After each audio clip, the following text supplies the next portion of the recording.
ठीक है, तो ये भी एक क्वेश्चन देखो, मतलब थोड़ा सा रिव्यू क्वेश्चन है जो लास्ट क्लास किया था। थोड़ा सा रिवीजन करेंगे फिर आगे टॉपिक पे चलेंगे। देखो, M2 बताना है, इसमें अगर आपको सिस्टम रेस्ट पे रखना है और यहाँ पर फ्रिक्शन कोफिशिएंट गिवन है M1 के साथ, कोफिशिएंट ऑफ फ्रिक्शन यहाँ म्यूएस गिवन है आपको टेबल पर। तो स्ट्रेट फॉरवर्ड क्वेश्चन है कि ब्लॉक M1 को अगर रेस्ट, मतलब M1 M2 दोनों ही रेस्ट पे होंगे, उसके लिए फिर M2 की क्या वैल्यू होनी चाहिए। Find M2 if the system is at rest. तो सिंपली इसको भी कहोगे आप, बेसिकली इसमें और कुछ नहीं किया गया इसमें, इस क्वेश्चन में और इसके पिछले वाले क्वेश्चन में ज्यादा फर्क नहीं है। बट सिंपली ये पुली लगाने की वजह से थोड़ा सा चेंज ये होगा कि यहाँ पर आप M2G डाउनवर्ड दिखाएंगे, उसके अपोजिट साइड पर इस वाले स्ट्रिंग में जो टेंशन दिखाओगे, जो M2 से कनेक्टेड स्ट्रिंग है, वहां पर टेंशन की वैल्यू M2G हो जाएगी। तो जो पुली वाली स्ट्रिंग है उसमें जो टेंशन दिखाओगे आप, पुली वाले स्ट्रिंग में टेंशन T, क्योंकि ऑलरेडी आपसे कहा जा रहा है कि सिस्टम रेस्ट पे है। तो कैपिटल T जो होगा दैट मीन्स इस पुली के साथ जो दोनों तरफ T आ रहा है वो टेंशन हाफ ऑफ M2G के बराबर लिखना पड़ेगा तुमको। और यही वाला टेंशन फोर्स M1 के ऊपर काम कर जाएगा T इस तरफ, और इसके अपोजिट में फ्रिक्शन फोर्स लगाओगे। तो इन सबको जस्ट बैलेंस कर दो आप, यानी कि T equal to friction force करेंगे, बट T की वैल्यू हाफ M2G हो जाएगी। तो हाफ M2G बराबर फ्रिक्शन, यहाँ से M2 निकाल लो, M2 की value 2 times friction divided by G। और इस फ्रिक्शन की मिनिमम वैल्यू 0 हो सकती है, and the maximum value for this friction will be, maximum friction जो M1 वाले ब्लॉक के फ्रिक्शन पे लगेगा उसको म्यूएस मल्टीप्लाइड बाय नॉर्मल, जो कि M1G के बराबर होगा। तो यहाँ से आप निकाल सकते हो कि M2 मिनिमम तो 0 हो सकता है, minimum M2 can be 0 and the maximum value of M2, maximum solve करेंगे तो 2/G, और फ्रिक्शन की मैक्सिमम वैल्यू म्यूएस M1G। तो ये G and G cancel, that means कि ये पूरा आंसर आ जाएगा, M2 की एक रेंज आ जाएगी इस क्वेश्चन में।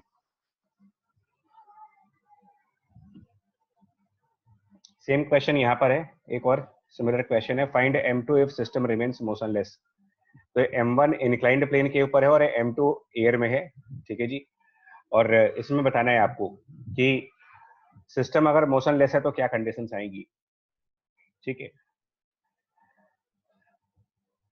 तो इसमें ये थोड़ा सा एक्स्ट्रा लाइन लिखी है, लिटिल मोर इंक्लाइंड प्लेन, इससे कोई मतलब नहीं आपको। इसमें फोर्सेस दिखाओगे तो इसमें फोर्सेस इधर की तरफ आएगा, वेट का कंपोनेंट। लाइक अगर फ्री बॉडी डायग्राम दिखाओगे तो यहाँ पर M1G sine theta inclined plane के अलोंग दिखाना पड़ेगा तुम्हें। उसके अलावा इंक्लाइंड प्लेन के परपेंडिकुलरली ऊपर की तरफ normal reaction force, downward direction में Mg का कंपोनेंट, ये सारी फोर्सेस दिखाएंगे इधर। तो normal by inclined plane downward direction में आप दिखाओगे M1G cos थीटा का फोर्स। उसके अलावा स्ट्रिंग इधर की तरफ M2G वाला फोर्स दिखाएंगे ब्लॉक M2 के ऊपर, और इसमें एक टेंशन फोर्स दिखाएंगे, इसमें भी एक टेंशन फोर्स दिखाओगे स्ट्रिंग के अंदर। Capital T and capital T, और इस तरफ M2G, और ये सारी फोर्सेस हो गई। अब यहाँ पर फ्रिक्शन फोर्स और दिखाना है हमें कि M1 ब्लॉक पर फ्रिक्शन फोर्स किधर लग रहा होगा, बिकॉज इंक्लाइंड प्लेन रफ दिया जा रहा है हमें, rough inclined plane with coefficient of friction mu s. तो ये डिसाइड करते हैं कि इसमें M1 जो इंक्लाइंड प्लेन पर है उस पर फ्रिक्शन की डायरेक्शन किस तरफ आनी चाहिए, मतलब ये डाउन द प्लेन, टेंशन की डायरेक्शन में। नहीं ये डिपेंड करेगा एक्चुअली। देखो ये ऐसे नहीं बता पाएंगे, क्योंकि क्या होगा ना, ये डिपेंड करता है कि M2 और M1 में, देखिए ग्रेविटी, ग्रेविटी की वजह से हर एक बॉडी नीचे जाना चाहती है, चाहे वो किसी इंक्लाइंड प्लेन पर रखी जाए, चाहे वो वर्टिकली हैंग की जाए। तो M2 आपका हैंगिंग ब्लॉक है, तो अगर ग्रेविटी का फोर्स टेंशन की फोर्स से ज्यादा हो जाएगा, आई मीन M2G अगर कैपिटल T से बड़ा हो गया, if M2G is more than capital T, तो M2 ब्लॉक नीचे जाना चाहेगा, और M2 जब नीचे जाना चाहेगा तो M1 ब्लॉक फिर ऑब्वियसली ऊपर की तरफ चलेगा, बिकॉज कनेक्टेड बॉडीज है ये। तो अगर M1 ऊपर जाना चाहेगा तब फ्रिक्शन नीचे की तरफ दिखाएंगे, डाउन द प्लेन दिखाएंगे। और अगर ग्रेविटी की फोर्स मतलब कम है, मैग्नीट्यूड में कम है, M2G की वैल्यू कम है और टेंशन की वैल्यू ज्यादा है, तो फिर M2 की टेंडेंसी ऊपर जाने की हो जाएगी। दैट मीन्स कि M1 की टेंडेंसी नीचे आने की होगी, और उस केस में फ्रिक्शन फोर्स ऊपर की तरफ लगाओगे। तो यहाँ पर डिपेंड करता है ग्रेविटी की वैल्यू के ऊपर। तो यहाँ पर दो केसेस हो सकते हैं, मतलब फर्स्ट केस ये हो सकता है कि जो फ्रिक्शन फोर्स है, फ्रिक्शन ऑन M1, मतलब दो केसेस ये हो सकते हैं कि फ्रिक्शन ऑन M1 वो डाउन द प्लेन होगा, डाउन द इंक्लाइंड प्लेन। ये बेसिकली तब केस आएगा, डाउन द इंक्लाइंड प्लेन तब आएगा जब M1 की टेंडेंसी ऊपर जाने की होगी, यानी कि M2 की टेंडेंसी नीचे जाने की होगी, और M2 की टेंडेंसी नीचे जाने की मतलब कि M2G की वैल्यू बहुत ज्यादा होगी, मतलब ब्लॉक M2 ज्यादा हैवी ब्लॉक हो जाएगा, उस टाइम पर friction on M1 down the plane बनेगा। और दूसरा केस यहाँ पर फिर बनेगा आपका, सो दो केसेस बनेंगे, friction on M1 can be up the plane also.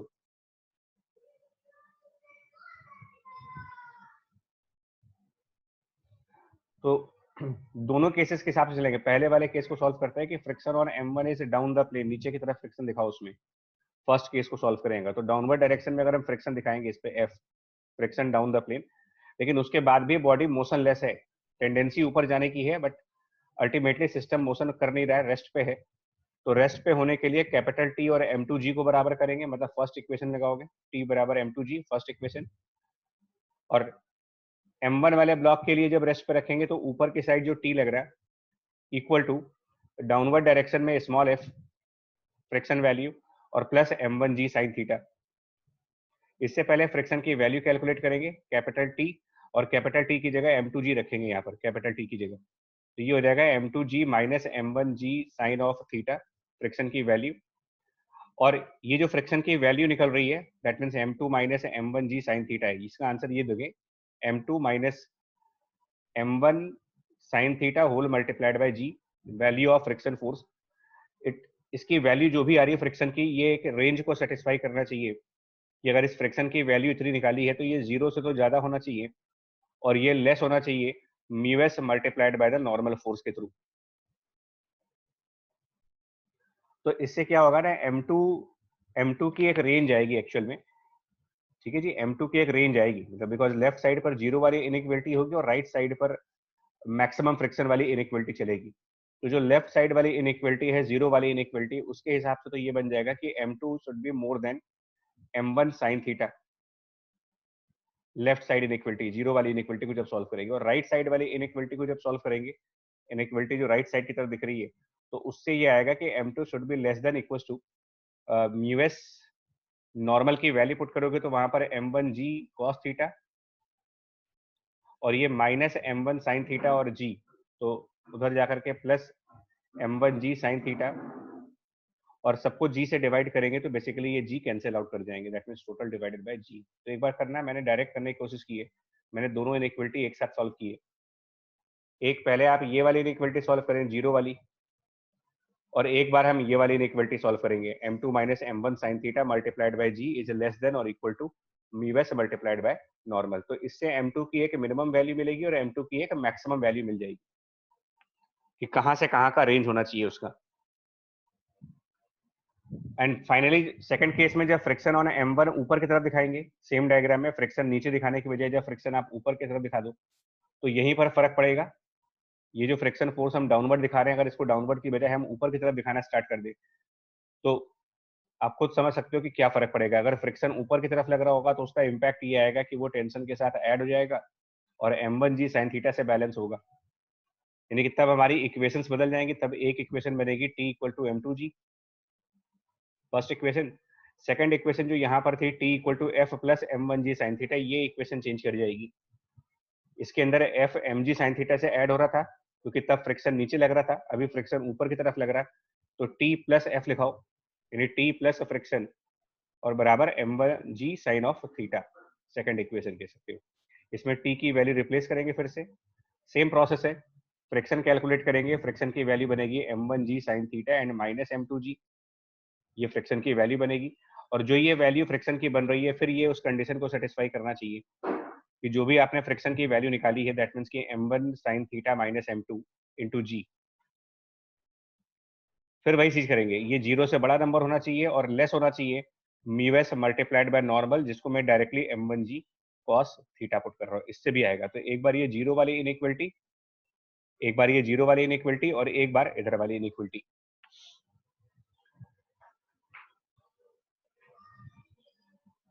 ठीक है, समझ आ रहा है आपको? ये दोनों इनइक्वलिटी सॉल्व कर लोगे आप आगे, मतलब इसको कम, है ना? सर हाँ जी। सर अगर इसी क्वेश्चन में ये दिया होता है कि M1 आपका M2 से बड़ा है, लेकिन उस फैक्टर को भी कंसिडर करके भी हम लोग ये कंक्लूड नहीं कर सकते ना कि आपका ये डाउन ही शिफ्ट होगा इस तरफ, नहीं क्योंकि होगा आपका एक्चुअली, G की वैल्यू भी।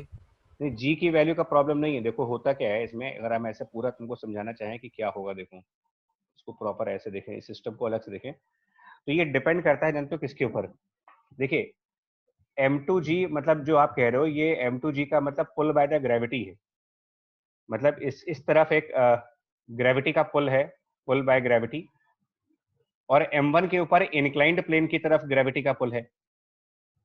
तो मतलब एक तरीके से आप, ये तो कुछ वैसी बात हो जाएगी कि अगर आप दो मासेस लें और स्ट्रिंग से कनेक्ट कर दें, इमेजिन करो दो मासेस हो ए और बी कनेक्टेड बाय स्ट्रिंग, और दोनों को अपनी अपनी तरफ आप पुल करो, तो ये किधर की तरफ जाएगा ये डिसाइड कैसे करोगे? अगर आप दो मासेस को कनेक्ट कर दो स्ट्रिंग से और अपोजिट साइड पर पुल करना स्टार्ट कर दो, उसको ए वाले को लेफ्ट साइड पुल करो और बी वाले को राइट साइड पुल करो, तो अब ये कैसे जो फोर्स बड़ा होगा, पुल के मैग्नीट्यूड पे डिपेंड करेगा। सिंपल सा लॉजिक है ना कि जिस तरफ ज्यादा पुलिंग फोर्स होगा उसी तरफ चली जाएगी बॉडी। तो ये कुछ वैसा ही हो रहा है, ग्रेविटी m1 को डाउन द प्लेन खींच रही है, m1 को वो डाउन द प्लेन पुल कर रही है और m2 को वो वर्टिकली डाउनवर्ड पुल कर रही है।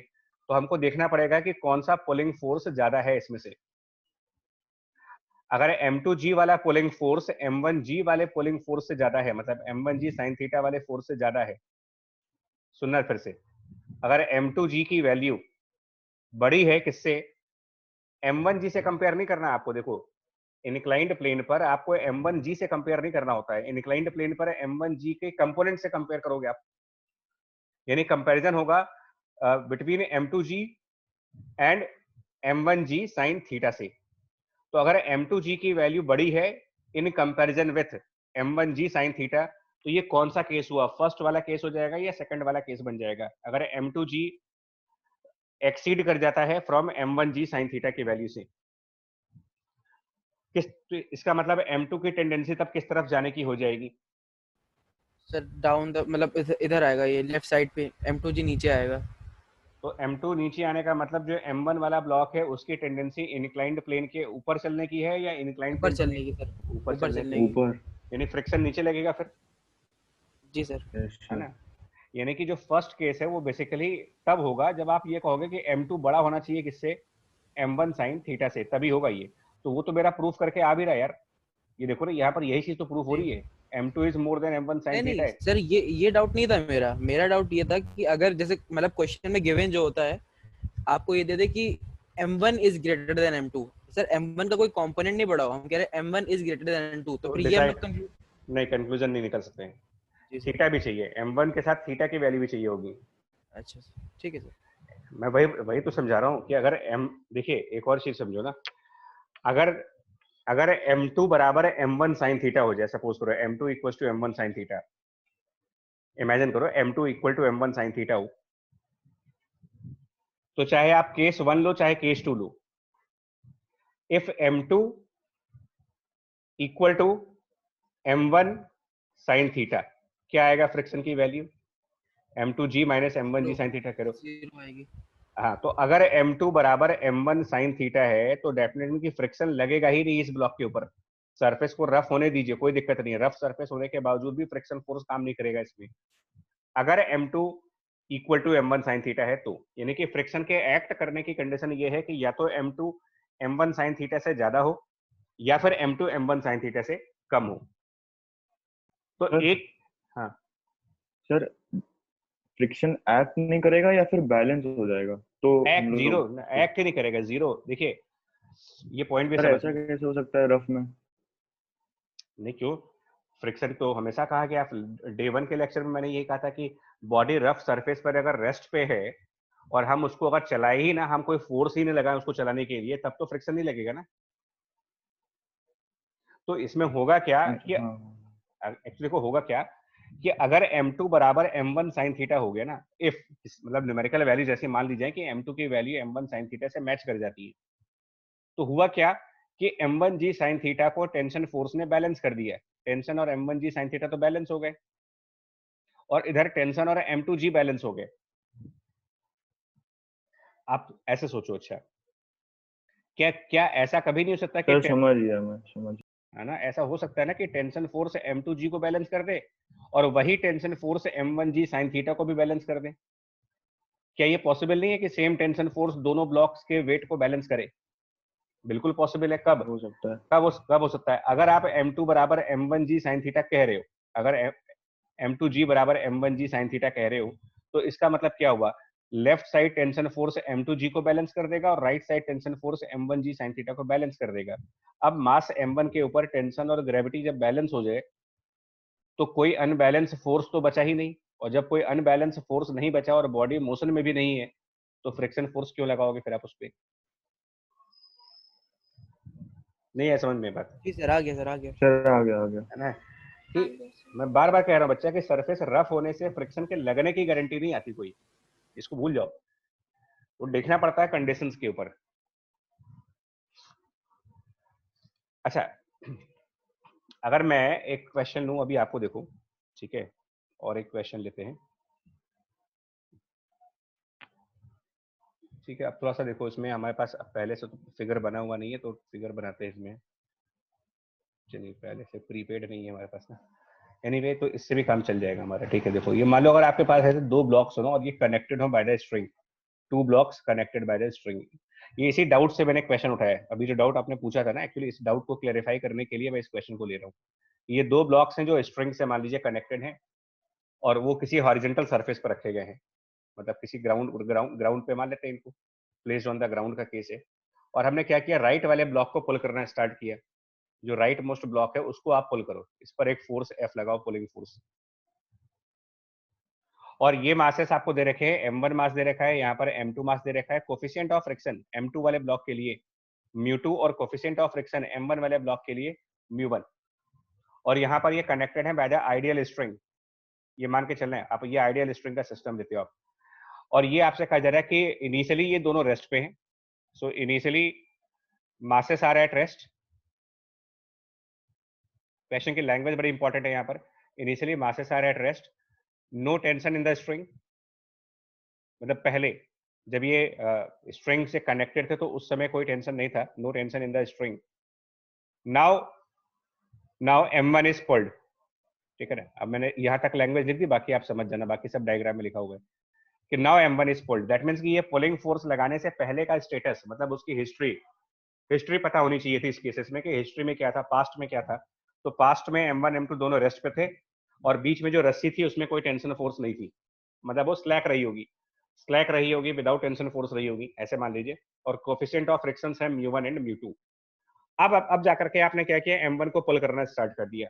अब कुछ न्यूमेरिकल वैल्यूज पुट करते हैं यहाँ पर, मान लीजिए न्यूमेरिकल वैल्यूज में m1 को 6 किलोग्राम लेते हैं, m2 की value just for numerical 4 kilogram choose कर लो। μ1 लेट्स से 0.5 है और μ2 की वैल्यू 0.3 है, रैंडमली चूज कर रहे हैं सारी वैल्यूज। जी को 10 मीटर पर सेकंड स्क्वायर मान लेंगे और अब मैं आपको कुछ वैल्यूज दूंगा एफ की और उसके करस्पॉन्डिंग आपको आंसर देने हैं, ठीक है। तो आपको बताना क्या है क्वेश्चंस में, आपको ये कुछ चीजें बतानी है। Find number 1 capital T which means tension force, number 2 accelerations of 1 and 2 a1 and a2, ये क्या होंगे, दोनों ब्लॉक्स की एक्सेलरेशन बतानी है।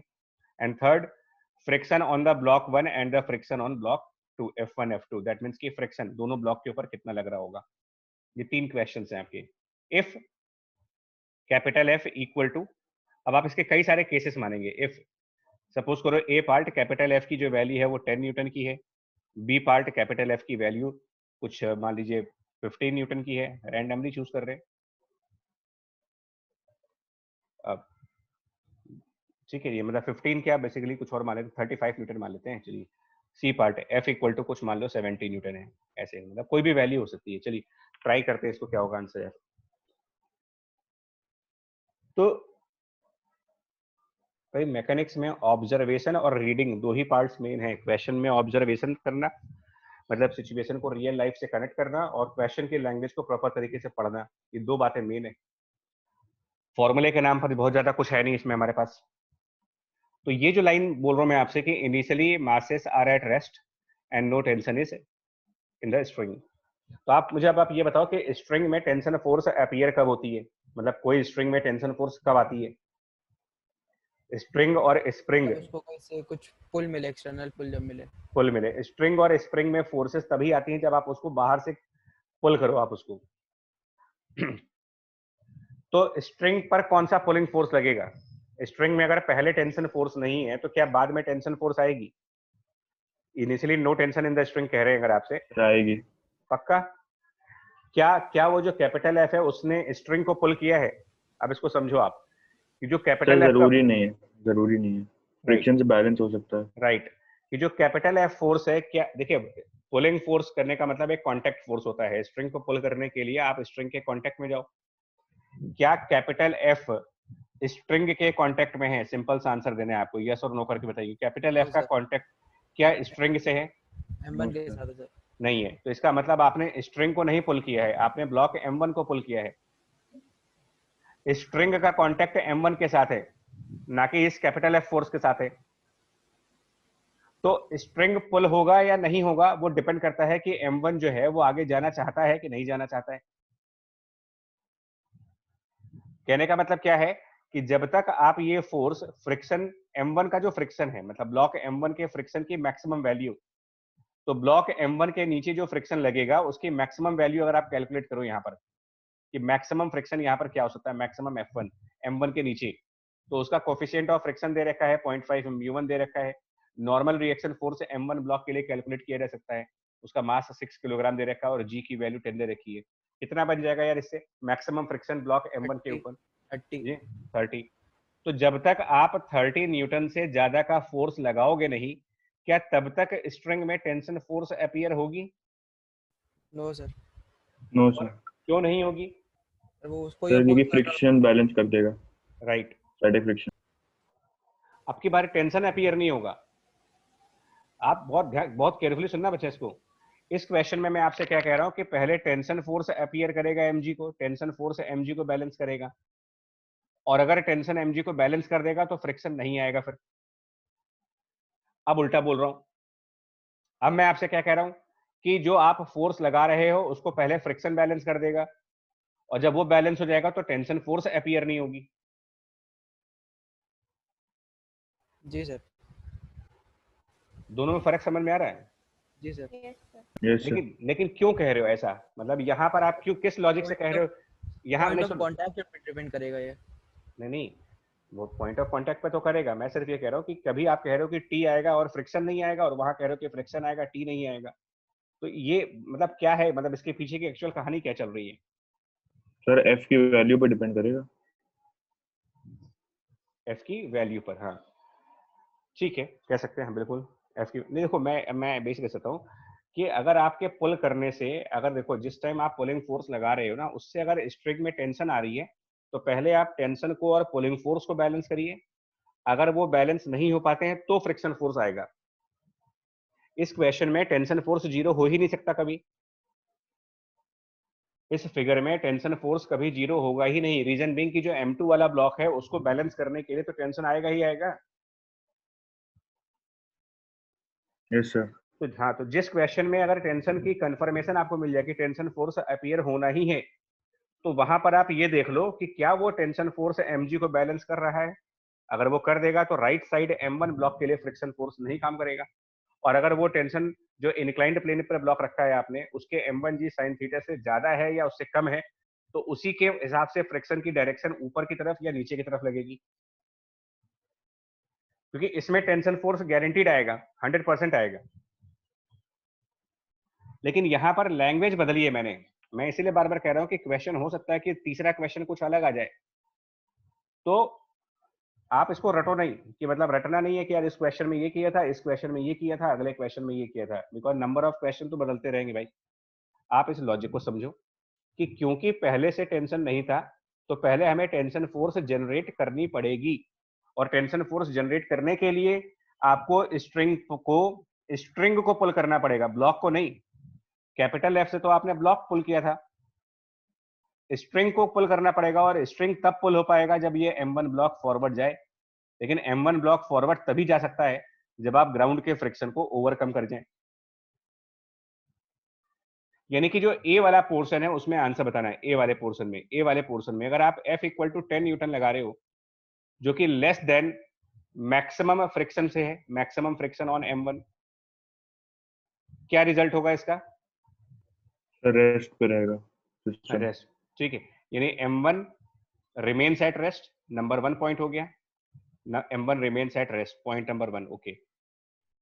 इसको एक काम करें यार, चार्ट के फॉर्म में करेंगे, ज्यादा अच्छा समझ में आएगा आपको ना। मैं इसको एक चार्ट के फॉर्म में ड्रॉ करता हूँ, और आप देखना, मतलब बढ़िया लगता है उसको, अगर आप इन सारे कंसेप्ट को एक साथ समझना चाहो तो।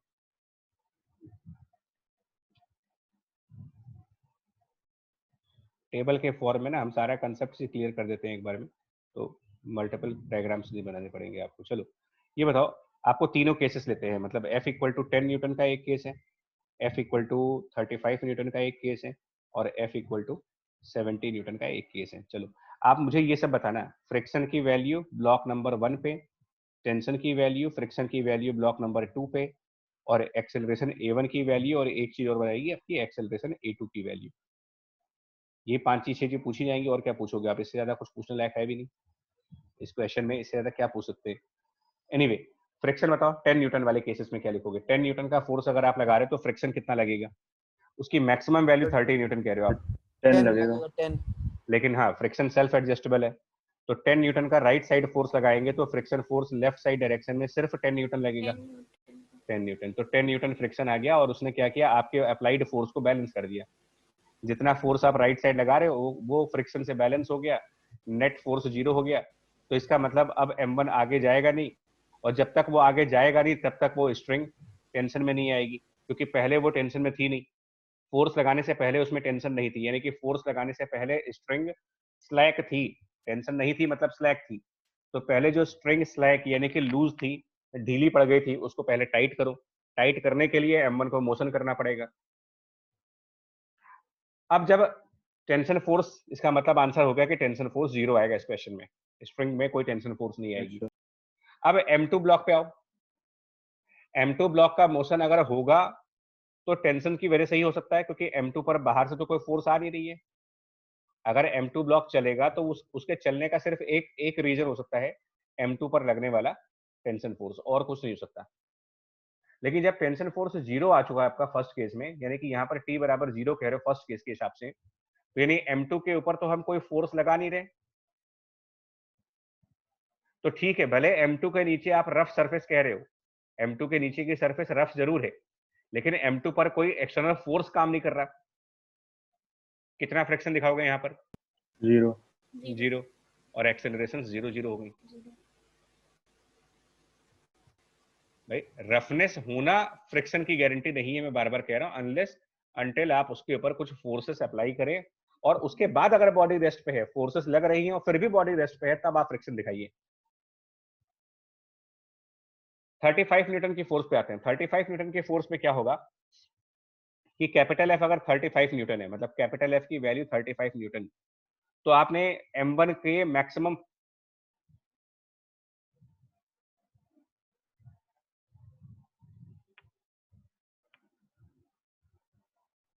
ठीक है देखो 35 न्यूटन की फोर्स लगाने का मतलब, एक मिनट शायद आवाज चली गई है क्या, वॉइस कम्युनिकेट है, मतलब वॉइस है? हाँ सर आ रही है सर, अब आ रही है। ठीक, ये जो 35 न्यूटन की फोर्स हम लगाएंगे M1 पर ना, तो वो ऑब्वियसली इसकी फ्रिक्शन 30 न्यूटन से ज्यादा है, तो इसका मतलब M1 वाला मास अब चल सकता है, बिकॉज फ्रिक्शन अब बैलेंस नहीं कर सकता, बिकॉज फ्रिक्शन की वजह से आपका कैपिटल F बैलेंस नहीं हो सकता, बिकॉज कैपिटल F की वैल्यू 35 न्यूटन है और फ्रिक्शन की मैक्सिमम लिमिट 30 न्यूटन की है। तो इसका मतलब फ्रिक्शन अपनी मैक्सिमम लिमिट पर क्रॉस कर चुका होगा, 30 न्यूटन, उसके आगे जा नहीं सकता, इसकी हाईएस्ट वैल्यू से आगे बढ़ेगा नहीं वो। लेकिन आप फोर्स लगा रहे हो 35 न्यूटन का, तो क्या ये सिस्टम मोशन करेगा? No sir. सिस्टम नहीं करेगा, मास M1 करेगा सर। सर दोनों नहीं करेंगे, भैया अगर पूरा सिस्टम रेस्ट पर रहेगा। स्ट्रिंग, हाँ स्ट्रिंग से बंधे हैं, ये तो हो ही नहीं सकता कि M1 चले हाँ, M2 ना चले। स्ट्रिंग्स बंधे। तो ये तो कंस्ट्रेंट हो गया कि अगर चलेगा तो M1 चलेगा, M2 भी चलेगा, और नहीं तो दोनों नहीं चलेंगे। तो अब आपको ये भी देखना है यार कि क्या दोनों चल पाएंगे, तो इसका तरीका बता रहा हूं आपको, इसका तरीका देखो, M1 और M2 को मिला करके देखो, M1 M2 को मिला करके चेक करो आप, इस पूरे सिस्टम पर टोटल कितना फ्रिक्शन लग सकता है, टोटल फ्रिक्शन इस पे कितना लगेगा, दोनों को मिला के देखें अगर। 42 total, 42 Newton. Total maximum friction क्या हो सकता है वो देखिए, टोटल मैक्सिमम फ्रिक्शन दोनों को मिला करके, M1 ब्लॉक के नीचे वाला फ्रिक्शन और M2 ब्लॉक के नीचे वाला फ्रिक्शन, तो टोटल मैक्सिमम फ्रिक्शन जो होगा, हाँ 30 न्यूटन M1 के नीचे है, और M2 के नीचे कितना मैक्सिमम फ्रिक्शन है, तो वो देख लेते हैं, M2 के नीचे का मैक्सिमम फ्रिक्शन वैल्यू, तो वो उसका, हाँ उसका कोफिशिएंट कितना है 0.3, और M2 की वैल्यू 12 है, तो 30 न्यूटन और 12 न्यूटन यानी कि 42 न्यूटन। तो मैक्सिमम फ्रिक्शन दोनों ब्लॉक को मिला करके 42 न्यूटन का आ सकता है। तो जब तक आप 42 न्यूटन से बड़ा फोर्स नहीं लगाओगे सिस्टम नहीं चल सकता। ये बात नहीं समझ में आई? जी सर आगे से तो 35 न्यूटन पर मोशन नहीं हो पाएगी, क्योंकि 35 न्यूटन दोनों ब्लॉक्स के कंबाइंड फ्रिक्शन की लिमिट से छोटा है। तो कंबाइंड फ्रिक्शन की लिमिट 42 न्यूटन की चल रही है। तो आप ये कह सकते हो कि भाई इस केस में A1 भी 0 आने वाला है। आंसर मेरा ये है कि A1 0 आएगा, A2 भी 0 आएगा। अब A1 अगर 0 है मतलब मास M1 एक्सेलरेट नहीं कर सकता अगर, तो न्यूटन लॉ के हिसाब से मास M1 पर सारे फोर्स बैलेंस करने पड़ेंगे आपको। और मास M1 पर सारे फोर्स कैसे बैलेंस करे जाएं? राइट साइड डायरेक्शन में कैपिटल F जिसकी वैल्यू 35 न्यूटन की है, और लेफ्ट साइड डायरेक्शन में फ्रिक्शन जो कि मैक्सिमम 30 हो सकता है। तो 35 टेंशन आ जाएगा 5 न्यूटन। कितने कितने न्यूटन का 5 टेंशन आएगा? Newton 5 Newton. इसका मतलब 5 न्यूटन की टेंशन आ जाएगी। और जब टेंशन 5 न्यूटन की आएगी तो M2 पर भी आएगी, बिकॉज आइडियल स्ट्रिंग है। तो जितना टेंशन M1 साइड पर होगा उतना ही टेंशन M2 की साइड पर भी लगेगा, आइडियल स्ट्रिंग होगा। तो टेंशन अगर फ्रिक्शन 5 न्यूटन, राइट, कि अगर 5 न्यूटन का टेंशन M2 पर लगेगा तो M2 पर बैकवर्ड डायरेक्शन में जो फ्रिक्शन F2 आएगा वो इस 5 न्यूटन की टेंशन के अपोजिटली उसको बैलेंस करेगा, इक्वल टू 5 न्यूटन से। 70 न्यूटन पर तो 30 लगेगा F1। नहीं, 70 न्यूटन पर सिस्टम मोशन में जाएगा कि नहीं जाएगा, ये भी क्वेश्चन है। आएगा सर, जाएगा। पर आ जाएगा। अब आ जाएगा, क्योंकि अब आपने टोटल फ्रिक्शन जो 42 न्यूटन है उसको, टोटल फ्रिक्शन 42 न्यूटन को क्रॉस कर लिया है। टोटल फ्रिक्शन 42 न्यूटन क्रॉस हो चुका है हमसे, तो इसका मतलब अब मोशन स्टार्ट हो चुकी है। तो अब आप क्या करोगे? मोशन जब स्टार्ट हो जाती है तो फ्रिक्शन तो अपनी म्यू इंटू एन के बराबर कर लेते हैं ना। मोशन स्टार्ट होने के बाद तो फ्रिक्शन म्यू इंटू एन रहेगा। तो इसका मतलब अब आप क्या करोगे? F1 तो 30 न्यूटन पे ही दिखाओगे। F2 मोशन स्टार्ट हो जाने के बाद, आफ्टर मोशन स्टार्टिंग, मतलब ब्लॉक्स मोशन में चले गए, तो F2 वाला फोर्स भी 12 न्यूटन पर फिक्स हो चुका होगा। F2 की वैल्यू 12 न्यूटन हो जाएगी। अब टेंशन की वैल्यू क्या होगी ये निकालना पड़ेगा मेरे को। लेकिन ये A1 A2 अलग अलग नहीं आएंगे यार, क्योंकि आपस में कनेक्टेड बॉडीज हैं ये। तो कनेक्टेड बॉडीज हैं तो क्या होगा बेसिकली कि अगर A1 का आंसर आपका जो भी होगा,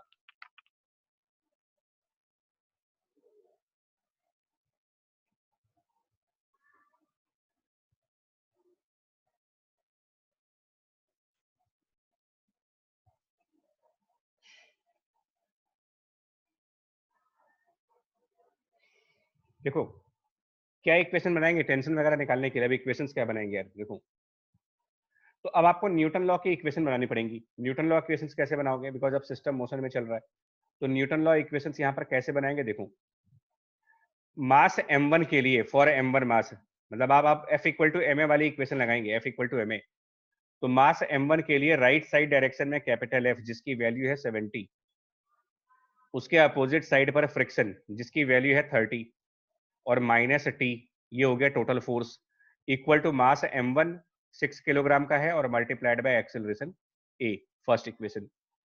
मास M2 के लिए capital T right side direction में, उसके अपोजिट 12 न्यूटन का फ्रिक्शन फोर्स, टोटल फोर्स हो गया ये, और टोटल फोर्स बराबर उसका मास 4 मल्टीप्लाइड बाय एक्सेलरेशन A। अब इनको साइमल्टेनियसली सॉल्व करके बताना पड़ेगा आपको कि what is value of A and what is value of T। Simultaneous equations को सॉल्व करना पड़ेगा यहाँ से। और मेरे ख्याल से A जो आएगा वो 2.8 आ रहा है शायद, 40 माइनस 12 28 और ये 10। हाँ, सॉल्व करेंगे तो एक्सेलरेशन की वैल्यू मिल जाएगी तुम्हें 2.8 मीटर पर सेकंड स्क्वायर दोनों ब्लॉक्स के लिए, और 7.2 और प्लस 12 23.2। हाँ, टेंशन आ रहा है 23.2 न्यूटन। राइट, ये आंसर हो जाएगा इसका। आया सर समझ? हाँ सर केस 2 में M1 कुछ तो मूव करेगा ना, इस जब स्ट्रिंग्स टाइट होंगी तभी तो टेंशन आएगा, तो M1 को कुछ तो मेरे मूव बात करना ही। ये आप इमोशंस में कह रहे हो, भावनाओं में बह के कह रहे हो, या किसी फिजिक्स के लॉ से कह रहे हो? जैसे आपके दिल से एक दर्द निकल रहा है कि यार कुछ तो हो जाए, तो ये जो कुछ तो मूव करेगा ये इंट्यूशंस है हमारी, हमारी फीलिंग्स हैं, या फिजिक्स का कोई लॉ है? मुझे आप ये बताओ। फिजिक्स में तो नहीं होगा ये सर। तो बात खत्म। ये तो बहुत पहले मैंने कहा था कि इंट्यूशंस के बेसिस पर कोई आंसर ना दीजिए आप। ऐसा लगता है मेरे को ना, ठीक है, मैं भी आपकी जगह होता ना तो मुझे भी लगता है यार M1 तो चलना तो चाहिए कुछ, ये हमारे मन में गट्स फीलिंग जिसको बोलते हो आप, ये कुछ ना कुछ अंदर फीलिंग आती है। लेकिन फिर मैंने कहा यार अगर वो चलेगा तो न्यूटन लॉ तो सेटिस्फाई होना चाहिए भाई, जिस चैप्टर को आप पढ़ रहे हो उनका लॉ तो सेटिस्फाई करके चलेंगे ना, कि हम ये तो नहीं कर सकते कि कोई लॉ फेल करते हुए और अपने मन की बात बस रख लें कि मेरे मन में ऐसी फीलिंग आई है। तो ये कई बार होता है, आपके साथ नहीं, मतलब ये और लोगों के साथ भी होता है कि हमको ऐसा फील होने लगता है कि यार ऐसा कुछ आंसर आएगा एक, और हम बिना उसमें आगे डीप में घुसे, आई मीन कोई लॉजिक लगाए, कोई लॉ को देखे हुए, और हम अपना आंसर दे करके चले आते हैं। तो कोई बात नहीं बच्चा, आगे ध्यान रखना है इसको, मतलब जब भी कुछ ऐसा लगे आपको, मैं आपकी जगह होता तो मुझे भी हो सकता है ये लगता है यार M1 चलना चाहिए। फिर मैंने सोचा कि क्यों चलेगा भाई, जब आप फ्रिक्शन फोर्स से ज्यादा फोर्स लगा ही नहीं रहे तो चलेगा क्यों, क्योंकि ये तो लॉ ऑफ फ्रिक्शन में कहा गया है। तो लॉ ज्यादा एक्यूरेट होगा ना, मेरे मन की बात तो गलत हो सकती है लेकिन लॉ तो सही हो सकता है, लॉ हमेशा सही होगा। Correct। वो भी आइजैक न्यूटन का लॉ है, किसी और का नहीं। जी सर, समझ गए। तो ये ध्यान रखना, इसीलिए मैं बोल रहा हूँ कि सब कुछ लॉजिकल चलते रहिए, आप अपना कभी फंसोगे ही नहीं यार, कभी न्यूमेरिकल गलत नहीं होता। चलिए जी नेक्स्ट टॉपिक पर आओ। नाउ नेक्स्ट टॉपिक जो है ना वो ये थोड़ा सा है, देखो यार आपका ये एक थ्योरेटिकल पॉइंट है, पहले तो इसको समझा देते हैं कि force on body during walking and running. तो कुछ पिक्चर्स बनी हुई है, फिगर 1 और फिगर 2। पहली वाली जो फिगर है, अब पूरी बॉडी तो नहीं दिखा रहे, सिर्फ एक पैर दिखा रहे हैं उसका। तो देखिए जो हम कह रहे हैं कि जब नॉर्मल फर्स्ट फिगर में पर्सन सिर्फ स्टैंडिंग है, वो चल नहीं रहा वहां पर। पहली वाली फिगर जो है वो स्टैंडिंग पर्सन की है, स्टेशनरी पर्सन की, मतलब स्टैंडिंग ऑन फ्लोर, जमीन पे आप सिर्फ खड़े हो, आप एक जगह पर स्टैंड हो। तो ये कहा जा रहा है कि जब कोई, और दूसरी वाली फिगर में ये जो 3 फिगर आप देख रहे हो ये रनिंग और वॉकिंग की फिगर्स है, इसमें आप चल रहे हो। तो बड़ा एक, इसको थोड़ा सा ध्यान से समझना, आप थोड़ा ध्यान से समझना और खुद भी, कि जो देखिए जो साइंस आपके वॉकिंग में इन्वॉल्व है ना, जो साइंस आपके वॉकिंग में इन्वॉल्व है वही साइंस टू व्हीलर्स में इन्वॉल्व है, वही साइंस फोर व्हीलर्स में इन्वॉल्व है, सब कुछ वैसा ही चलता है। मतलब अगर आप अपनी बॉडी के चलने का कंसेप्ट समझ जाओ तो साइकिलिंग, कार, इनके फ्रिक्शन फोर्सेस, डायरेक्शंस, सब कुछ समझ जाओगे आप। और अगर हम अपनी ही बॉडी को नहीं समझ सकते फिर तो फिजिक्स कभी नहीं समझ सकते हो आप, मतलब अपनी बॉडी नहीं समझ में आ रही है तो दूसरे की बॉडी कहाँ समझ में आएगी, जिस बॉडी पे इतना गुरूर है हम सबको। स्टैंडिंग, हम कह रहे हैं कि जब पर्सन खड़े होते हैं तो पर्सन के लेग का ये जो डाउन पोर्शन होता है, नी के नीचे वाला, जो नी के नीचे वाला पोर्शन है, लगभग ये स्ट्रेट होता है, ऑलमोस्ट वर्टिकल पोर्शन होता है। अगर आप सीधे सीधे खड़े रहो तो ऑलमोस्ट वर्टिकल। तो इस केस में क्या होता है कि जो बॉडी का वेट है W, और मतलब बॉडी का एक वेट आएगा ऑब्वियसली सेंटर ऑफ ग्रेविटी पर आएगा। अब सेंटर ऑफ ग्रेविटी पैर पे नहीं होता, सेंटर ऑफ ग्रेविटी बॉडी के स्टमक के आसपास नहीं होगा, वो डिपेंड करता है पर्सन की हाइट के ऊपर, कि उसके पैर लंबे हैं कि मतलब कि लेग के ऊपर वाला पोर्शन लंबा है, कोई कौन सा पोर्शन, उसके हिसाब से जो भी होगा। तो जो भी उसका सेंटर ऑफ ग्रेविटी होगा उसको G से डिनोट कर दे, अगर हम सेंटर ऑफ ग्रेविटी को G से डिनोट करें तो बॉडी का वेट काम करेगा, और उसके अपोजिट साइड पर, ये जो W के अपोजिट साइड पर बेसिकली फ्लोर का एक रिएक्शन फोर्स आएगा। मतलब ग्राउंड जो होगा वो बॉडी पर रिएक्ट करेगा through the normal reaction force. इस तरह से दिखाओगे आप, N से नॉर्मल रिएक्शन फोर्स दिखाएंगे N, और ये N और W आपस में बैलेंस हो जाएंगे। तो वो कह रहे हैं कि when you stand on the ground will exert a vertical force W। Actually वो W फोर्स नहीं लगा रहा, वो लगा तो N रहा है लेकिन N की वैल्यू W के बराबर है। So ground will exert a vertical force, it will which is just balances your weight. ठीक है, फर्स्ट फिगर में, और इसी को नॉर्मल रिएक्शन कह रहे हैं। This force is often called as normal reaction force. और साफ साफ कह रहे हो कि it is possible to stand on the surface where there is virtually no friction such as ice और स्केटिंग रिंग। पानी गिरा हो, आप स्लिपरी सरफेस होगी तो भी खड़े तो हो ही सकते हो ना, चल नहीं सकते हो बट खड़े तो हो सकते हो। स्लिपरी सरफेसेस पर पानी गिरा है फर्श के ऊपर, टाइल्स वाले के ऊपर, तो आप चलना मुश्किल है, खड़े होना थोड़ी मुश्किल है। और चलते समय वो क्या कह रहे हैं, ये पर 3 लेग की मूवमेंट दिखाई गई है। ये आप अपने अपने खुद भी नोटिस कर सकते हो, खुद भी नोटिस कर सकते हो कि जब आप चलते हो तो आपके लेग में 3 स्टेजेस आती हैं, 3 stages.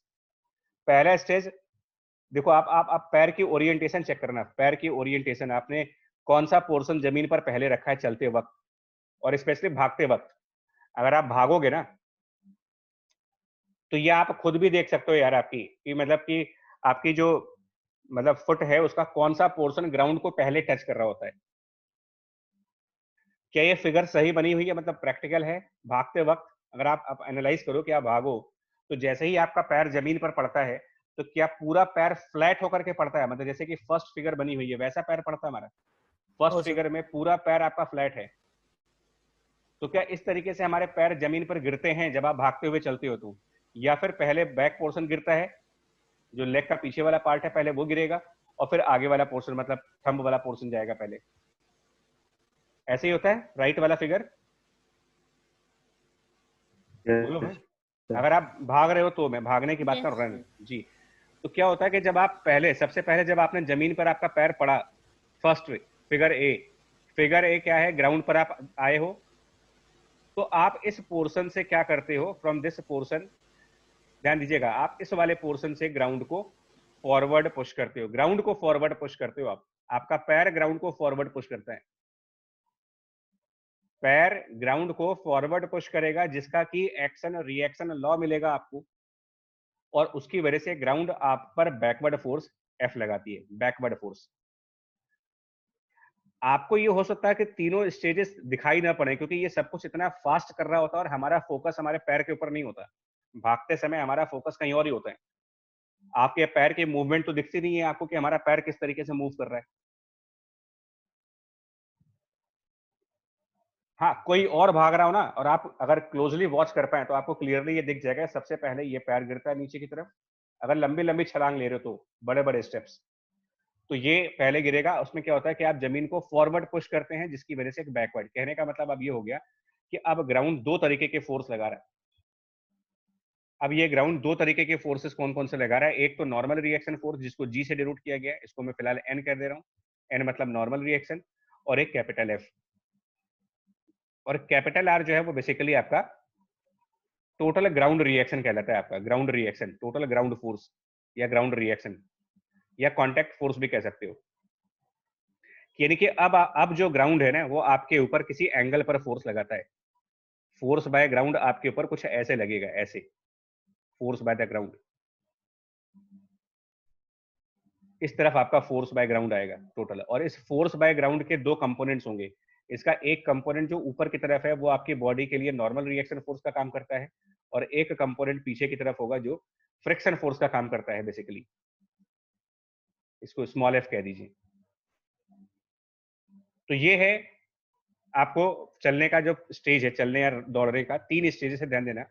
However, once you try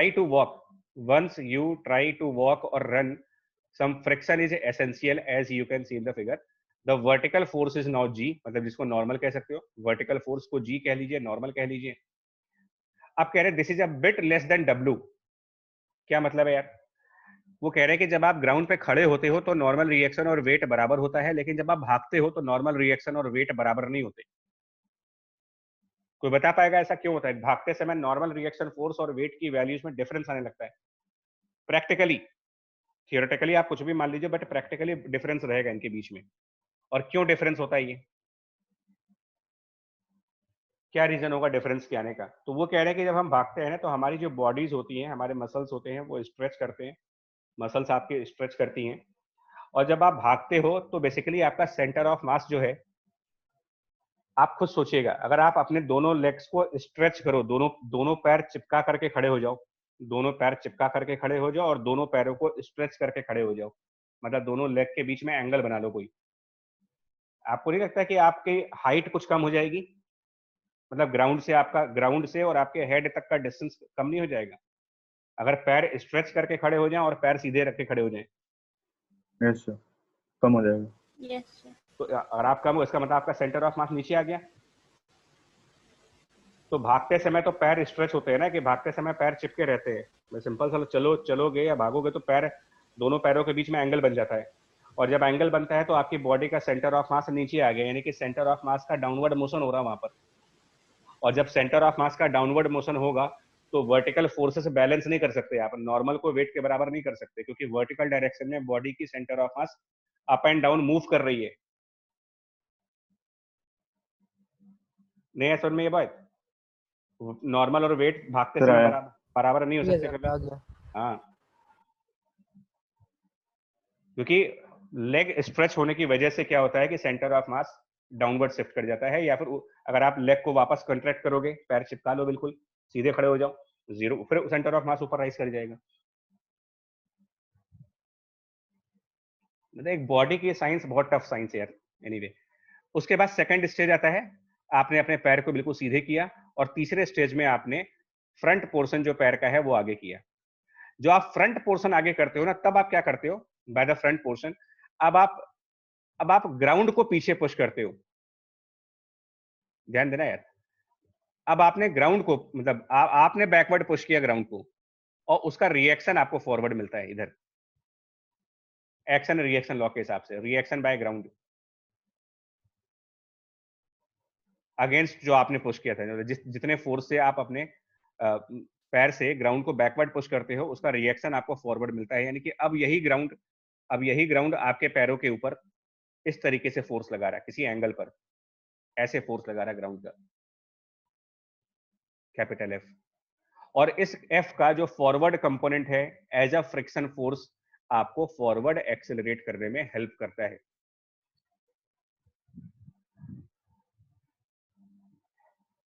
आपका अगला स्टेप, एक स्टेप के बाद अगला स्टेप तब स्टार्ट होता है जब आपके पैर का बैक पोर्शन लिफ्ट हो चुका हो और अंगूठे वाला पोर्शन जो है वो जमीन पर आया हो। अब आप अगला स्टेप लेने के लिए तैयार हो। नेक्स्ट स्टेप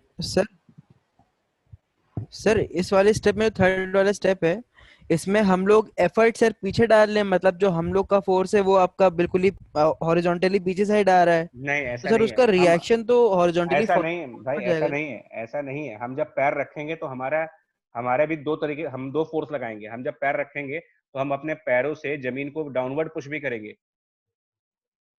हम भी तो नॉर्मल लगाएंगे, और एक हॉरिजॉन्टल पुश लगाओगे तो दोनों के रिजल्टेंट इधर की तरफ आएंगे। जी सर, जी सर। एक्शन रिएक्शन हमेशा अपोजिट होंगे। देखिए, मैं ये तो पहले ही कह चुका हूँ यार, यहीं पर कह चुका हूँ कि आप भागो चाहे ना भागो, आप वर्टिकल फोर्स तो लगा ही रहे हो। आप रनिंग करें ना करें, डाउनवर्ड फोर्स आपके और ग्राउंड के बीच में रहेगा, वर्टिकल फोर्स हमेशा रहेगा। भागने में आप एक्स्ट्रा क्या कर देते हो, तो भागते समय आप हॉरिजॉन्टल फोर्स और क्रिएट कर देते हो।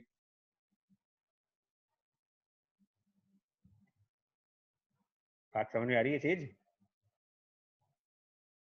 Yes sir. Yes sir. Yes sir. देखिए, that means when your foot, देखिए क्या कह रहे हैं, स्ट्राइड स्टार्ट होने के टाइम पर, स्ट्राइड मतलब कि बेसिकली ये पूरा एक स्टेप मानते हैं हम। एक स्टेप के मतलब आप एक स्टेप को ना माइक्रो लेवल पर देखोगे अगर कि एक स्टेप कितना कैसे कैसे बढ़ता है आगे, तो उसके माइक्रो लेवल पर क्या होता है कि सबसे पहले पैर का पिछला हिस्सा जमीन पे गिरा, फिर पूरा पैर फ्लैट हुआ, और फिर पैर का अगला हिस्सा जमीन पर आ गया, मतलब अंगूठा वाला पोर्शन आया। 3 स्टेजेस होती है। तो बिगिनिंग में क्या होता है कि आप देखो, pushing forward, your foot is pushing forward, तो आपका पैर जमीन को फॉरवर्ड पुश करेगा, तो जमीन आपके पैर को पीछे पुश करती है, अदरवाइज आप गिर जाओगे। अगर भागते भागते फ्रिक्शन ना होना तो गिर जाओगे आप। तो जैसे ही आपका पैर जमीन पर पड़ा, फ्रिक्शन पीछे की तरफ लगेगा जो आपको स्लो डाउन कर देगा, स्लो डाउन। फिर आपका अगला स्टेप आएगा, तो अगले स्टेप पर वही फ्रिक्शन फॉरवर्ड डायरेक्शन में लग करके आपको फिर एक्सेलरेट कर देगा। कंक्लूड हो गया, समझ में आ गया आपको कुल मिला करके? बताइए। Yes sir. दैट मीन्स ये आप कह सकते हो कि वी कैन एक्सेलरेट और we can run due to friction force. Basically ये आप लॉजिक कहिएगा, आप चलते फ्रिक्शन फोर्स की वजह से ही हो। लेकिन ये तब है जब आप भागते समय स्लिप नहीं कर रहे हो।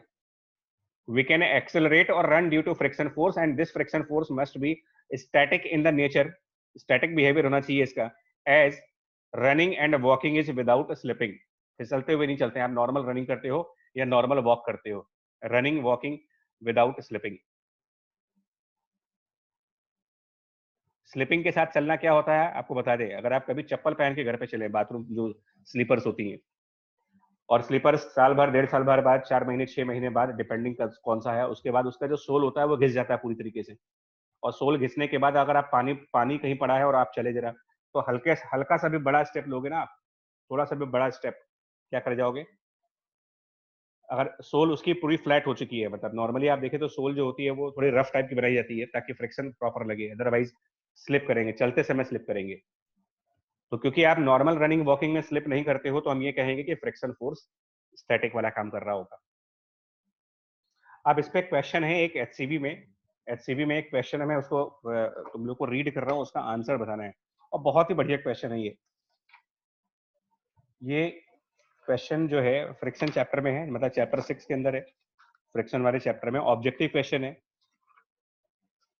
और ये कहना चाह रहे हैं इसमें, देखो, हाँ, सेकंड क्वेश्चन है ऑब्जेक्टिव 1 का सेकंड क्वेश्चन, पेज नंबर 96 पर। While walking on ice one should take, मतलब लिख देता हूँ मैं इसको, ये क्वेश्चन क्या कहना चाह रहा है। और तुम में से अगर किसी ने लगाया होगा तो ठीक है, लेकिन अदरवाइज क्वेश्चन 2 चैप्टर 6 ऑब्जेक्टिव 1, ठीक है। वो कह रहे हैं कि जब आप आइस पर वॉक करते हो ना, वॉकिंग ऑन आइस की बात कर रहे हैं, मैं पूरा क्वेश्चन नहीं लिख रहा हूँ, तो वो ये कह रहे हैं कि while walking on ice one should take small steps, मतलब वो कह रहे हैं कि हम छोटे छोटे स्टेप लगाते हैं, स्मॉल स्टेप्स। एंड उसके बाद वो कह रहे हैं to avoid slipping, this is because smaller step ensures, मतलब स्मॉलर स्टेप लेते हो उसका रीजन बताना है कि क्यों। तो ऑप्शन ए में है लार्जर फ्रिक्शन, ऑप्शन ए कह रहा है कि लार्जर फ्रिक्शन है, ऑप्शन बी कह रहा है कि नहीं स्मॉलर फ्रिक्शन है यहाँ पर, ऑप्शन सी कह रहा है यहाँ पर लार्जर नॉर्मल फोर्स है, नॉर्मल रिएक्शन फोर्स ज्यादा है, और ये है normal smaller normal reaction force. अब क्या आंसर आपके हिसाब से लग रहा है कि हम छोटे क्वेश्चन रिपीट कर दीजिए। Larger normal force. देखिए वो कह रहा है, आपके पास बुक हो तो आप देख लो, otherwise while walking on ice the person take small steps to avoid slipping, this is because smaller steps ensures option A larger friction, option B smaller friction। ये है कि स्मॉल स्टेप लेने की वजह क्या है। और आइस तो छोड़ दो यार, कभी भी आप कभी शॉपिंग मॉल्स वगैरह पे चले जाइए, घर पे चले जाइए, तो वहां पर कॉशन का बोर्ड लगा देते हैं वो, अगर फर्श गिरी हो ना, फर्श गीली हो जाती है तो वहां पर आपको एडवाइस एक चेतावनी लगा दी जाती है, वार्निंग, कि वेट फ्लोर, संभल के चलिए। तो संभल के चलना क्या होता है, गीले फ्लोर पे आप संभल के चलते हो, धीरे धीरे छोटे छोटे कदम लेते हो, बिल्कुल पैर फैला कर नहीं चलते हो आप। तो वो ये कह रहा है कि ऐसा, हाँ लार्जर नॉर्मल होगा सर, लार्जर नॉर्मल। हाँ, larger normal। वेट डिस्ट्रीब्यूट कम होगा तो फिर एक तरफ कॉन्सेंट्रेट। अब देख लो, मतलब ये तो आप समझ सकते हो ना कि स्लिपरी सरफेसेस जो होती हैं जहां पानी गिरा हो खास तौर पे, तो आप छोटे छोटे कदम में खुद अपने आप को बताओ ना, आंसर बुक में क्या देख रहे हो, ये भागते रहते हैं हम लोग, स्लिपरी सरफेस पे ही भागते हैं, छोटे छोटे ही तो कदम लेते हो, धीरे धीरे चलते हो। तो क्यों चलते हो, देखिए ऐसा क्यों है बता रहा हूं आपको। आप इसके ना पिछले क्वेश्चन को देखो एक बार, चलते समय ग्राउंड का फोर्स आपको ना किसी एंगल पे होता है, फॉरवर्ड डायरेक्शन में होता है। लास्ट फिगर को ध्यान से देखिए, लास्ट फिगर को, और आप इसको यहां पर समझो, इस बात को आप यहां समझो कि अगर मैं आपका, मतलब ये मैं इस लास्ट पॉइंट की बात करूंगा कि जब आप चल रहे हो और आपका, मतलब ये वाला फिगर नंबर सी की बात हो रही है, थर्ड वाले फिगर की बात कर रहा हूं मैं ये यूज करने जा रहा हूं यहाँ पर। तो यहाँ पर सिचुएशन कुछ ऐसी है, देखो यहाँ पर कुछ सिचुएशन ऐसी है कि हमारा पैर कुछ ऐसे आगे की तरफ गिरा हुआ है, ठीक है, हमारा पैर जो है वो ऐसे आगे ऐसे करके अंगूठा अंगूठा सब आगे है, ये इस टाइप की सिचुएशन है आपकी। ऐसे सिचुएशन में क्या हो रहा है कि जो फोर्स है वो आप एंगल पे लगा रहे हो, मतलब ग्राउंड आपके ऊपर किसी एंगल पर फोर्स लगा रहा है, ग्राउंड का फोर्स आपके ऊपर किसी एंगल पे लग रहा है, मान लीजिए इस तरीके से लग रहा है, वो आपके पैर पे ऐसे फोर्स लग रहा है आपके ऊपर, that means this is force by the ground, by ground. इसके दो कंपोनेंट्स हैं, इस फोर्स के दो कंपोनेंट्स हैं। एक कंपोनेंट जो फॉरवर्ड डायरेक्शन में है उसको आप फ्रिक्शन का नाम देते हो, मान लो ये थीटा एंगल पे है, ठीक है, मान लेते हैं ये थीटा एंगल है, या ये मान ले कि वर्टिकल से थीटा एंगल पर है, जैसे भी आप मानना चाहो, वर्टिकल से थीटा एंगल पर आप हो, तो इसका sine theta component forward direction में चला गया और कॉस थीटा कंपोनेंट ऊपर की तरफ आ गया, एफ कॉस थीटा ऊपर। और जो आपकी बॉडी होगी उसका वेट भी तो लग ही रहा होगा ना, ये तो सिर्फ एक पैर दिखाया है, एक और पैर पिछला पैर भी होगा, तो ये जस्ट मतलब फुट आपका दिखा रहे हैं, बाकी उसके अलावा पूरी बॉडी होगी, तो पूरे बॉडी का जहां कहीं भी आपकी पूरी बॉडी है, अकॉर्डिंगली उस बॉडी का एक वेट होगा mg डाउनवर्ड डायरेक्शन में। तो ये बताओ, मैंने कहा प्रैक्टिकली चलते समय नॉर्मल और वेट बराबर नहीं होते प्रैक्टिकली, लेकिन फिलहाल हम अपने लेवल पर उनको लगभग बराबर मानेंगे। मतलब हम ये मानेंगे क्योंकि जब छोटे छोटे स्टेप आप ले रहे होगे, छोटे छोटे स्टेप, तो बॉडी का सेंटर ऑफ मास बहुत ज्यादा ऊपर नीचे शिफ्ट नहीं कर पाएगा छोटे स्टेप्स लेने पर। तो हम क्या करेंगे, ये जो आप F cos थीटा कह रहे हो, ग्राउंड के फोर्स का वर्टिकल कंपोनेंट, ग्राउंड की फोर्स का वर्टिकल कंपोनेंट जिसको F cos थीटा कह रहे हो, यही चीज आपके लिए एज नॉर्मल रिएक्शन है, इसी को नॉर्मल रिएक्शन कहा जाता है। और ग्राउंड के फोर्स का जो हॉरिजॉन्टल कंपोनेंट है F sin थीटा, यही चीज आपके लिए एज अ फ्रिक्शन फोर्स कहलाती है। मतलब friction and normal ground force के दो कंपोनेंट्स हैं, परपेंडिकुलर वाला कंपोनेंट नॉर्मल है, पैरेलल वाला कंपोनेंट फ्रिक्शन है। अब आप एक बार बताओ, आप चाहे छोटे छोटे कदम लो चाहे बड़े बड़े कदम लो, स्टेप्स आपके छोटे हैं चाहे बड़े हैं, आपकी बॉडी का वेट तो बदल नहीं जाएगा, आपका mg तो फिक्स है। एंड दैट मीन्स कि F cos थीटा और mg को हमेशा बराबर होना पड़ेगा। F cos theta equals to mg करोगे आप, और mg एक कांस्टेंट वैल्यू है। और F sin थीटा जिसको कि हम फ्रिक्शन कह रहे हैं, F sin theta is our friction force, F sin theta is friction. और इस फ्रिक्शन की अपनी एक लिमिटिंग वैल्यू होगी। F sin थीटा अगर फ्रिक्शन है तो इसकी एक मैक्सिमम वैल्यू डिफाइन की जा सकती है, और मैक्सिमम वैल्यू इसकी डिफाइन करने के लिए आप कहोगे mu multiplied by the normal force. और F cos थीटा ही नॉर्मल है, ध्यान देना, मैं आपसे पहले भी कह चुका हूं कि यही नॉर्मल है। तो n की जगह पर आप mg करेंगे, n equal to mg, n equal to mg करोगे।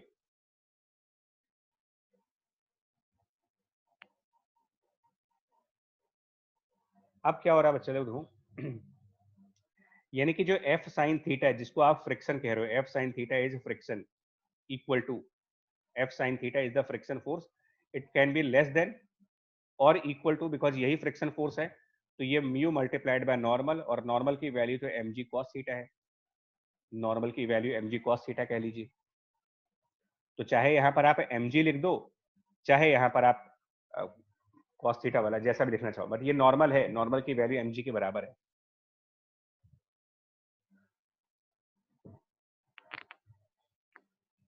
अब बताओ, आप बड़े स्टेप लें और छोटे स्टेप लें।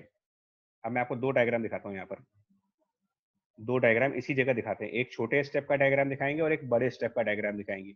लेकिन एक आंसर तुम लोगों से चाहिए मेरे को, एक आंसर तुम लोगों से ये चाहिए कि अगर मैं छोटे स्टेप लूंगा तो एंगल थीटा ज्यादा होगा या कम होगा, मुझे इतना बता दो आप। अगर आप छोटे स्टेप ले रहे हो तो एंगल थीटा है, आपकी जो लेग है वो वर्टिकल से कितने एंगल पे चल रही है। तो ये मुझे बता दो आप कि अगर आप बड़े बड़े स्टेप उठाते हो, बड़े बड़े कदम लेते हो, तो आपका वर्टिकल से पैरों का एंगल ज्यादा बनेगा या फिर कम बनेगा, इतना तो आप अपने कॉमन सेंस से बताएं। और छोटे छोटे कदम लेते हैं, अगर छोटे छोटे स्टेप लेते हैं, तो ये एंगल किस तरीके से होगा, आइडिया जब बड़े दो। लेंगे तो ज्यादा होगा। बड़े, हाँ, बड़े लेने पर मतलब कि अगर आप एक तरफ स्मॉल स्टेप ले रहे हो और एक तरफ मान लो लार्ज स्टेप ले रहे हो, बड़े स्टेप ले रहे हो, तो स्मॉल स्टेप का टाइम पर क्या होगा कि जो एंगल थीटा है वो थोड़ा सा कम हो जाएगा, ऐसे कुछ मान लो, तो आपका फोर्स ऐसे लगेगा। और बड़े स्टेप पर एंगल थीटा ज्यादा होगा, तो छोटे वाले स्टेप पर मान लिया फोर्स हमारा F, और बड़े वाले स्टेप पर F1 F2 जो भी मान लें। और लेकिन ये एंगल छोटे बड़े हैं, एक तरफ ये एंगल छोटा है और एक तरफ ये एंगल बड़ा है। लेकिन दोनों कंडीशंस में आपके ऊपर जो फॉरवर्ड साइड पर फ्रिक्शन है उसकी लिमिट, मतलब मैक्सिमम वैल्यू, इन दोनों कंडीशंस में फ्रिक्शन की maximum value mu into normal होगी। क्या नॉर्मल mg के बराबर नहीं होगा, चाहे आप बड़े स्टेप लो चाहे छोटे स्टेप लो? Yes sir. नॉर्मल तो mg होगा ना, यस सर। यानी कि आपके मैक्सिमम फ्रिक्शन की वैल्यू फिक्स हो चुकी है। मैक्सिमम फ्रिक्शन की वैल्यू आपकी म्यू इंटू mg है, इससे ज्यादा नहीं हो सकता अब आपका। और फ्रिक्शन कह किसको रहे हो आप? फ्रिक्शन कह रहे हो कैपिटल F के हॉरिजॉन्टल कंपोनेंट को। ये जो कैपिटल F का कंपोनेंट है इसी को फ्रिक्शन कह रहे हो। इसके कौन से कंपोनेंट को फ्रिक्शन कह रहे हैं? हॉरिजॉन्टल कंपोनेंट को। नाउ अब आप आओ, आइस के ऊपर क्या होता है कि आइस के ऊपर म्यू कम होता है, फ्रिक्शन कोफिशिएंट बहुत लो होता है। तो आइस का जब फ्रिक्शन कोफिशिएंट लो है, मान लीजिए म्यू की वैल्यू कम है और आपका mg फिक्स है, आपका mg फिक्स है, मतलब मान लीजिए एक बार आप आइस वाली ट्रैक पे चल रहे हो और एक बार बहुत अच्छी सरफेस पे चल रहे हो, तो जिस सरफेस पर म्यू ज्यादा है इसका मतलब वहां फ्रिक्शन फोर्स आपका ज्यादा है, और जिस सरफेस पर म्यू कम है वहां पर फ्रिक्शन फोर्स आपका कम है। क्योंकि किसी भी सरफेस पर आप जाओगे तो आपका mg नहीं बदलेगा, चाहे आप आइस वाले सरफेस पे चलो चाहे नॉर्मल ग्राउंड पे चलो, mg तो आपका फिक्स है। सिर्फ बदलता क्या है, म्यू। यानी कि आइस पर जाने पर फ्रिक्शन की वैल्यू कम हो जाती है, फ्रिक्शन फोर्स कम लगने लगता है। और फ्रिक्शन बेसिकली एफ का हॉरिजॉन्टल कंपोनेंट है, यानी एफ साइन थीटा है वो। तो अगर मुझे फोर्स का हॉरिजॉन्टल कंपोनेंट कम करना है, देखिए आइस आइस वाले पर म्यू कम होगा, आइस वाले पर म्यू कम होगा यानी आइस वाले पर फ्रिक्शन कम होगा, आइस वाले पे फ्रिक्शन कम होगा, इसका मतलब कैपिटल एफ का हॉरिजॉन्टल कंपोनेंट आइस पर कम आना चाहिए। तो इस वेक्टर का हॉरिजॉन्टल कंपोनेंट कहां पर कम होगा, जब ये लेसर एंगल बनाए या जब ये बिगर एंगल बनाए। आप खुद इसके कंपोनेंट करके देख लो, कंपोनेंट करके देख लो। वर्टिकल से जितने छोटे एंगल पर आप फोर्स लगाओगे उसका हॉरिजॉन्टल कंपोनेंट उतना छोटा आएगा। और आइस पर यही होता है, आपको छोटे स्टेप इसलिए लेने पड़ते हैं क्योंकि आइस पर फ्रिक्शन कम लगता है आपका। फिर समझा रहा हूं आपको, ये चारों ऑप्शन बड़ा कंफ्यूजिंग है। आइस पर फ्रिक्शन कम है मतलब एफ का हॉरिजॉन्टल कंपोनेंट कम है, मतलब एफ का वर्टिकल से एंगल कम है, मतलब छोटे स्टेप लिए जा रहे हैं। यानी इसका करेक्ट आंसर हुआ स्मॉलर फ्रिक्शन। जो भी आप लोग आंसर बोल रहे थे वो सब गलत है इसमें।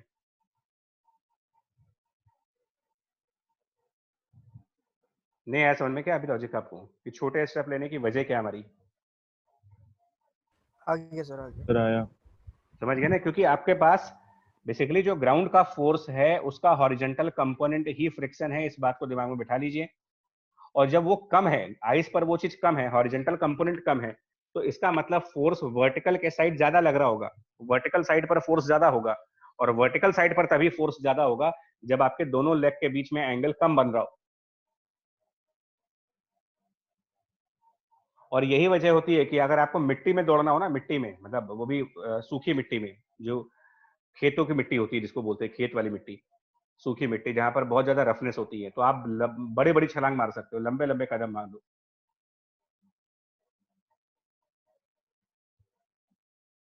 जी, ये जो लॉन्ग जंप और हाई जंप वाले ओलंपिक्स में या नॉर्मल स्पोर्ट्स में होते हैं, कभी आपने देखा उसके नीचे का ट्रैक कैसा होता है? वो मतलब नीचे टाइल्स बिछा के भागते हैं क्या वो लोग, या मिट्टी पर भागते हैं? ये जो हाई जंप लॉन्ग जंप वाले गेम होते हैं जितने भी, जो मतलब गांव वाले गेम है, आप कभी नोटिस करिएगा क्या कभी टाइल्स वाइल्स बिछा करके स्लिपरी सरफेस पर भागने की कोशिश करते हैं वो लोग, या नीचे नहीं बहुत सर, कच्ची मिट्टी होती है बिल्कुल एकदम? कच्ची मिट्टी। वो रीजन भाई फ्रिक्शन ज्यादा, तो आप बड़े स्टेप ले लो, एंगल थीटा, आप अपना लेग ज्यादा स्ट्रेच कर सकते हो।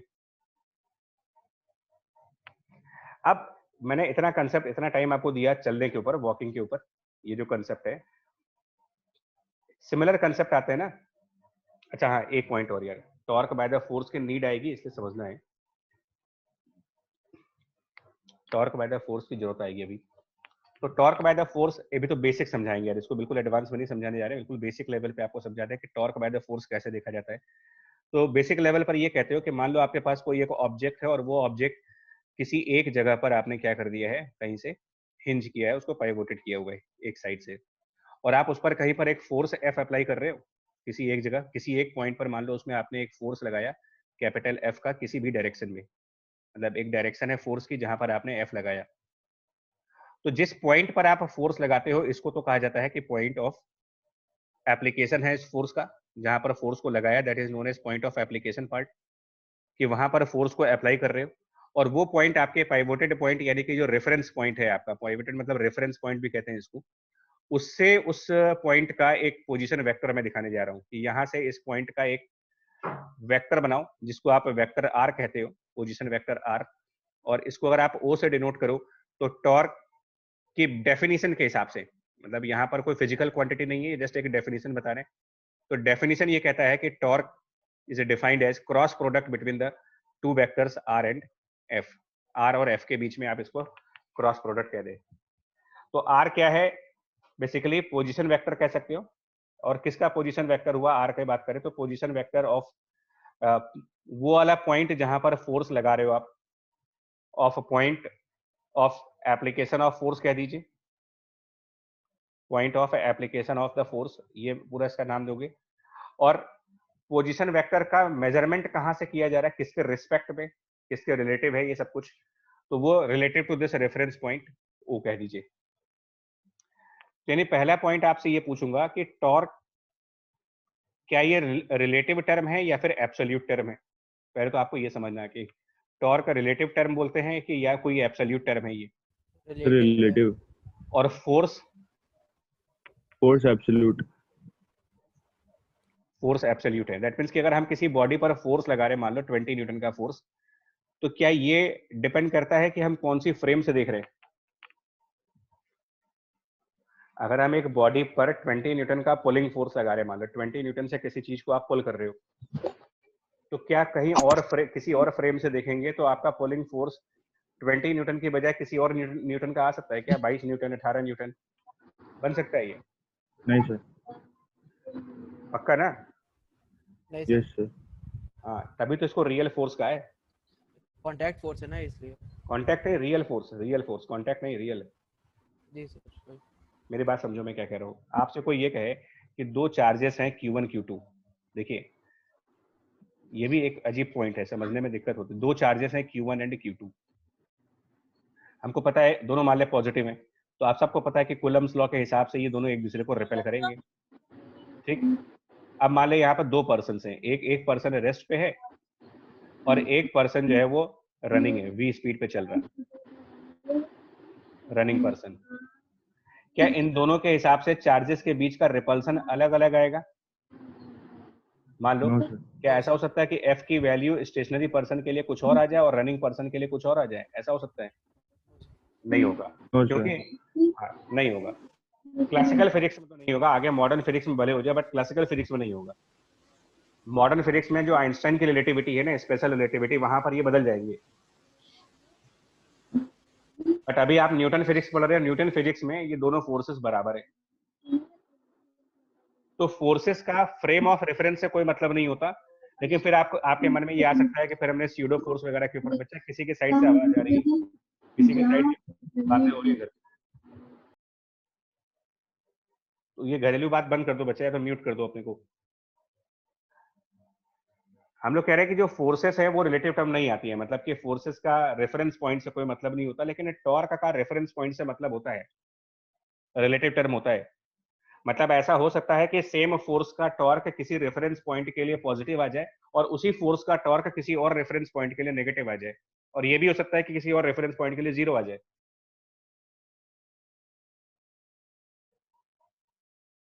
मतलब पॉइंट ऑफ रेफरेंस बदलने से बेसिकली क्या होता है कि ये जो आर वेक्टर है ये क्या हो जाएगा, चेंज कर जाएगा। एफ नहीं चेंज होगा, आपका कैपिटल एफ जो है ये सेम फॉर एनी रेफरेंस, ये नहीं बदलेगा, सेम फॉर ऑल रेफरेंसेस। आप कोई भी रेफरेंस हो, रेफरेंस का मतलब किसी भी पॉइंट को लीजिए, किसके पॉइंट के अबाउट, बदलेगा क्या, आर, और ऑब्वियसली उसके हिसाब से टॉर्क बदलता रहता है, आर क्रॉस एफ करके।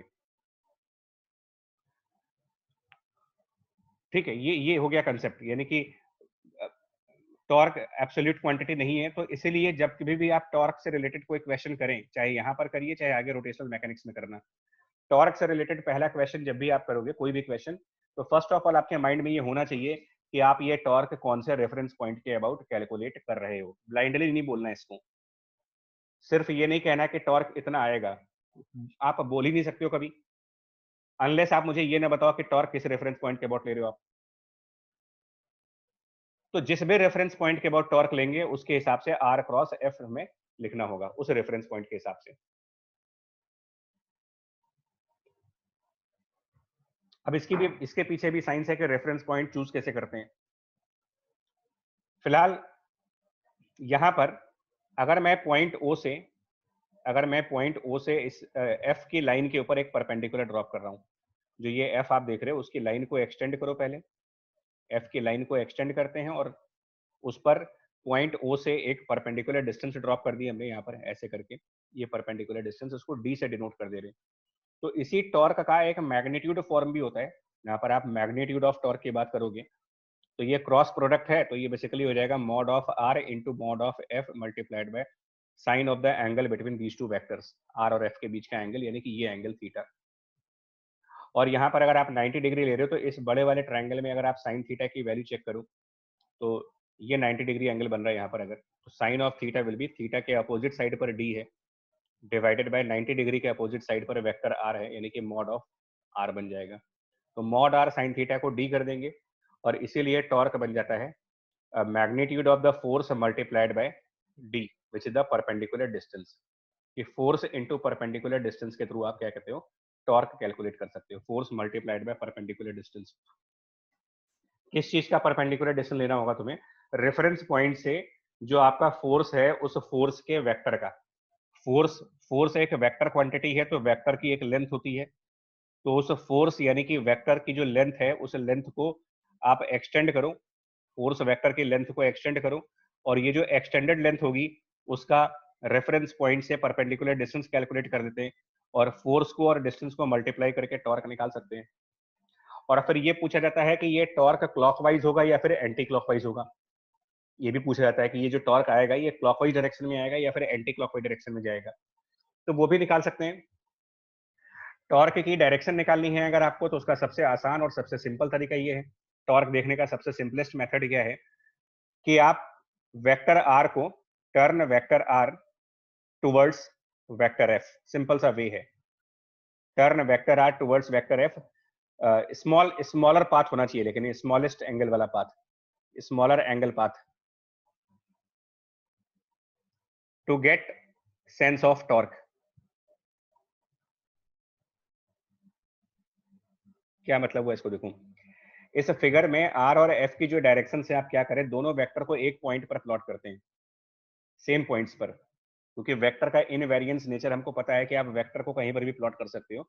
तो vector R right side direction में है, ठीक है, और जहां पर वेक्टर आर की टेल है, टेल ऑफ वेक्टर आर, वहीं पर आप एफ वेक्टर को दिखा दो, मतलब दोनों के टेल टू टेल मिला दो आप, टेल टू टेल। और अब आप आर को एफ की तरफ टर्न करो, आप बताओ ये एंटी क्लॉकवाइज टर्निंग हो रही है या क्लॉकवाइज टर्निंग हो रही है। अगर आर वेक्टर को एफ की तरफ टर्न करें, बट उसके पहले एंटी क्लॉकवाइज, उसके पहले मैं फिर कह रहा हूं कि आप वेक्टर आर और वेक्टर एफ को जिन डायरेक्शंस में वो हैं उन्हीं डायरेक्शंस में प्लॉट करो, लेकिन सिर्फ एक काम करो, वेक्टर एफ की टेल वाली पॉइंट को वेक्टर आर के टेल वाले पॉइंट पर रख दीजिए सेम, और जो डायरेक्शंस हैं इनकी वो प्लॉट कर दें। वेक्टर आर को वेक्टर एफ की तरफ टर्न करो, एंटी क्लॉकवाइज टर्निंग है, तो आप कह देना कि इस क्वेश्चन में जो टॉर्क दिख रहा है मुझे वो एंटी क्लॉकवाइज है, इस फिगर में टॉर्क एंटी क्लॉकवाइज आ रहा है। मैंने बेसिक लेवल की बात की, अभी बहुत डिटेल में बात नहीं की, बहुत डिटेल में बात जो होगी वो रोटेशनल मैकेनिक्स में करेंगे।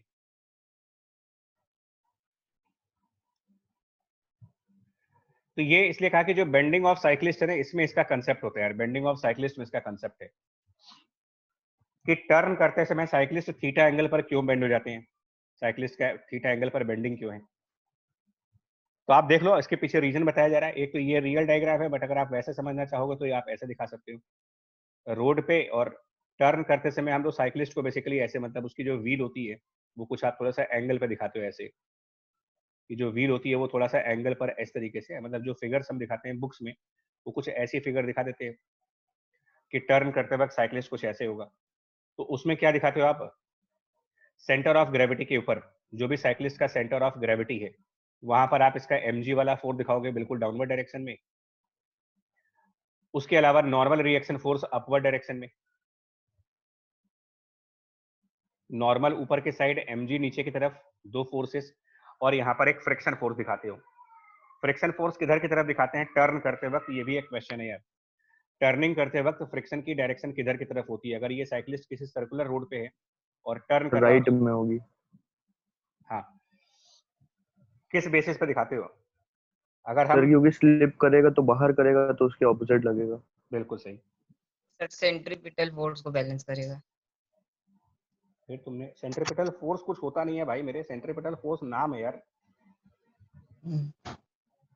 सेंट्रीफ्यूगल एक बार कहो तो समझ में आता है, सेंट्रीफ्यूगल मान सकता हूं। सेंट्रीफ्यूगल फोर्स एक वर्चुअल फोर्स होता है जो हम लोग एक्सपीरियंस करते हैं मुड़ते वक्त, कि जब भी कोई कार मुड़ती है, बाइक मुड़ती है, और अगर आप कार में बैठे हो तो मुड़ते वक्त आप टर्निंग से बाहर की तरफ अपने आप को ऐसा लगता है कि कोई हमें बाहर की तरफ पुश कर रहा है, फोर्स कर रहा है वहां पर।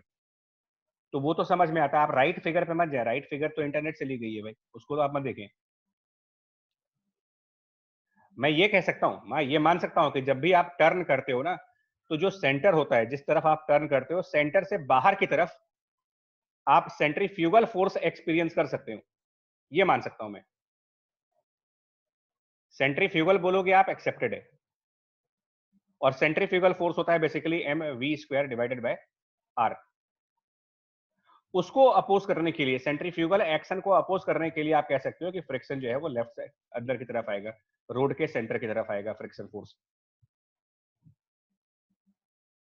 ये एक्सेप्टेड है।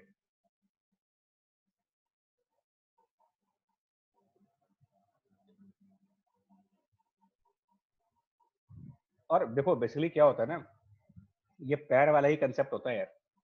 जो ये टायर आप देखते हो ऐसे, ये टायर जमीन को इधर पुश करता है। टायर के एंगल से देख लो ना आप, टायर के एंगल से मालूम चल जाएगा तुम्हें। तिरछा टायर है तो एक तो ये डाउनवर्ड पुश करेगा, तिरछा टायर है, ध्यान से नोटिस कर सकते हो आप। और एक वो जमीन को बैकवर्ड पुश करेगा, तो जब जमीन को आप बैकवर्ड पुश करोगे तो उसका रिएक्शन फॉरवर्ड साइड पर आ जाएगा फ्रिक्शन के फॉर्म में। और क्या इक्वेशंस बनाएंगे इस पर? इक्वेशंस क्या बनाएंगे? देखो इक्वेशंस के नाम पर नॉर्मल बराबर है mg, फर्स्ट इक्वेशन।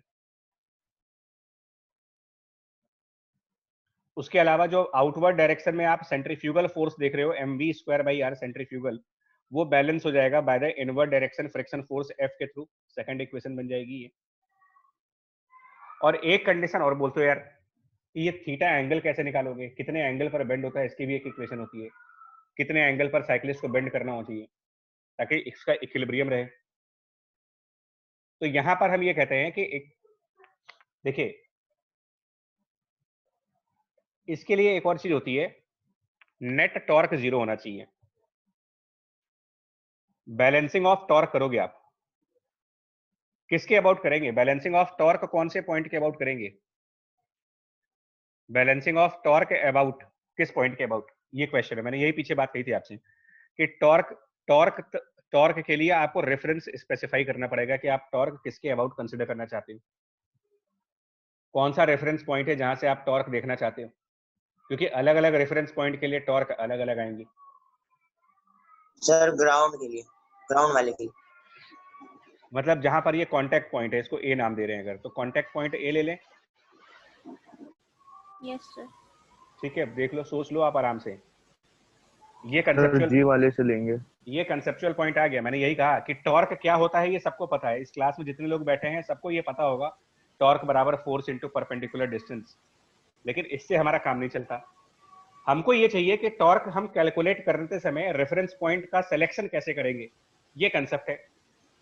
सर उस पॉइंट से करेंगे जिससे मैक्सिमम कंपोनेंट 0 हो जाए, परपेंडिकुलर डिस्टेंस 0 हो जाएगा। ना जी, ये भी नहीं करते हो। सर ये भी इसमें नहीं अगर करते। ए से करेंगे तो सर वो तो 0 ही हो जाएगा, थीटा वाला बात। नहीं देखो, एन वो पास हो जाएगा। ये कोई लॉजिक नहीं है ना कि यार हम ए से करेंगे तो 0 हो जाएगा। वो क्या होगा वो अलग बात है, लेकिन हम क्या ए के अबाउट टॉर्क बैलेंस करने के लिए एलिजिबल हैं? क्या साइंस हमको अलाउ करता है कि आप ए के अबाउट टॉर्क बैलेंस कर दें? 0 होगा कि नहीं होगा वो एक सेकंड मुद्दा है।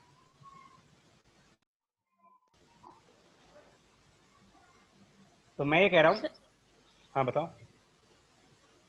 सर जी के अबाउट करेंगे। राइट, सिर्फ जी के अबाउट। क्यों? क्योंकि अब आपका ग्रेविटी यानी कि सेंटर ऑफ मास जिसको कह रहे हो, जी मतलब सेंटर ऑफ मास, ये इन मोशन है यहाँ पर, ये रेस्ट पे नहीं है।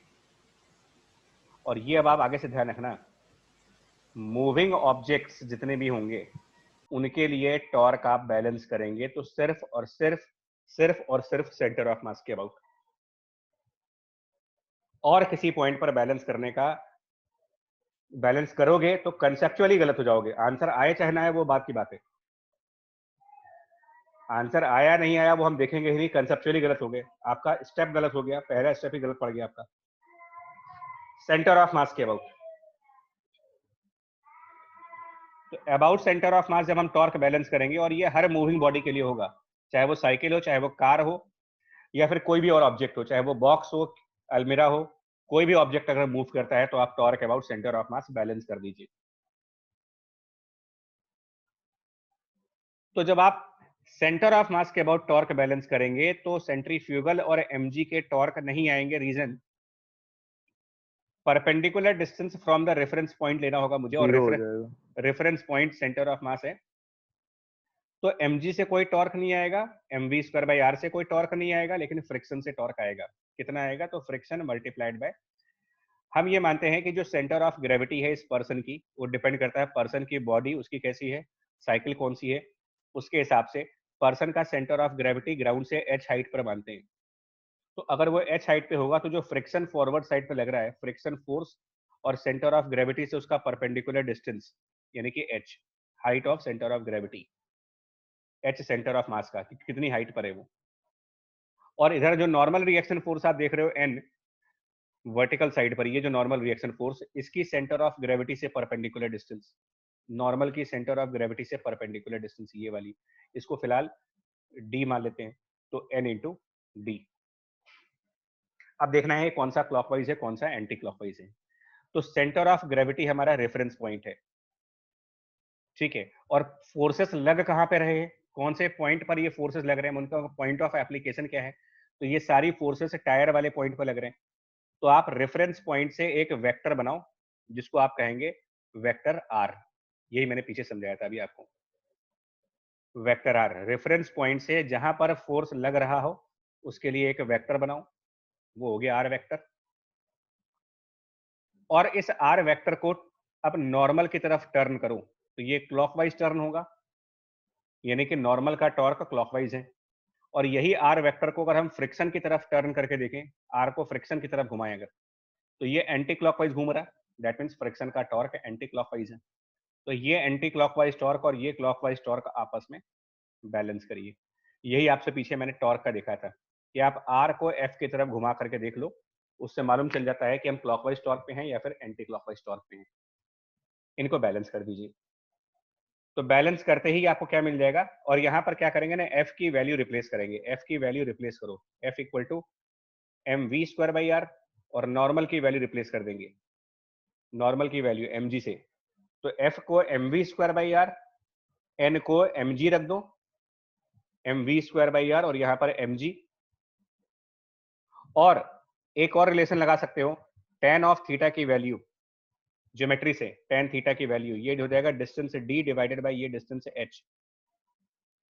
इन सब को यूज करो, आप इस रिलेशन को यूज करो, फ्रिक्शन की जगह रिप्लेस करो M V square by R से, नॉर्मल की जगह रिप्लेस करो एम जी से, और ये सब कुछ करने के बाद अल्टीमेटली आपके पास एक रिजल्ट ये आएगा कि tan theta equal to V square divided by R G. Verify कर लो इसे फाइनल सॉल्व करने के बाद। भाई यहाँ सर से हम क्लास 12th में सिखाया जाता है कि नॉर्मल जो होती है वो साइकिलिस्ट के अलोंग होती है। भैया कौन बता रहा है आपको ये सर नूतन बुक इन सब बुकों में लिखा था ये। भगवान जाने यार, हमें तो नहीं आइडिया है, लेकिन नॉर्मल कैसे, नॉर्मल रोड के परपेंडिकुलर आएगा भाई, रोड एक सर, देखिए ये वो जी कंसेप्ट सर। है ना, सरफेस और एज वाला कंसेप्ट है भाई। जो टायर जी है सर। उसका एज है, लेकिन सरफेस रोड है, तो रोड के परपेंडिकुलर ही नॉर्मल रहेगा हमेशा। और जी सर टॉर्क, समझ गया। टॉर्क बैलेंसिंग का कंसेप्ट है यहाँ पर बेंडिंग में भाई।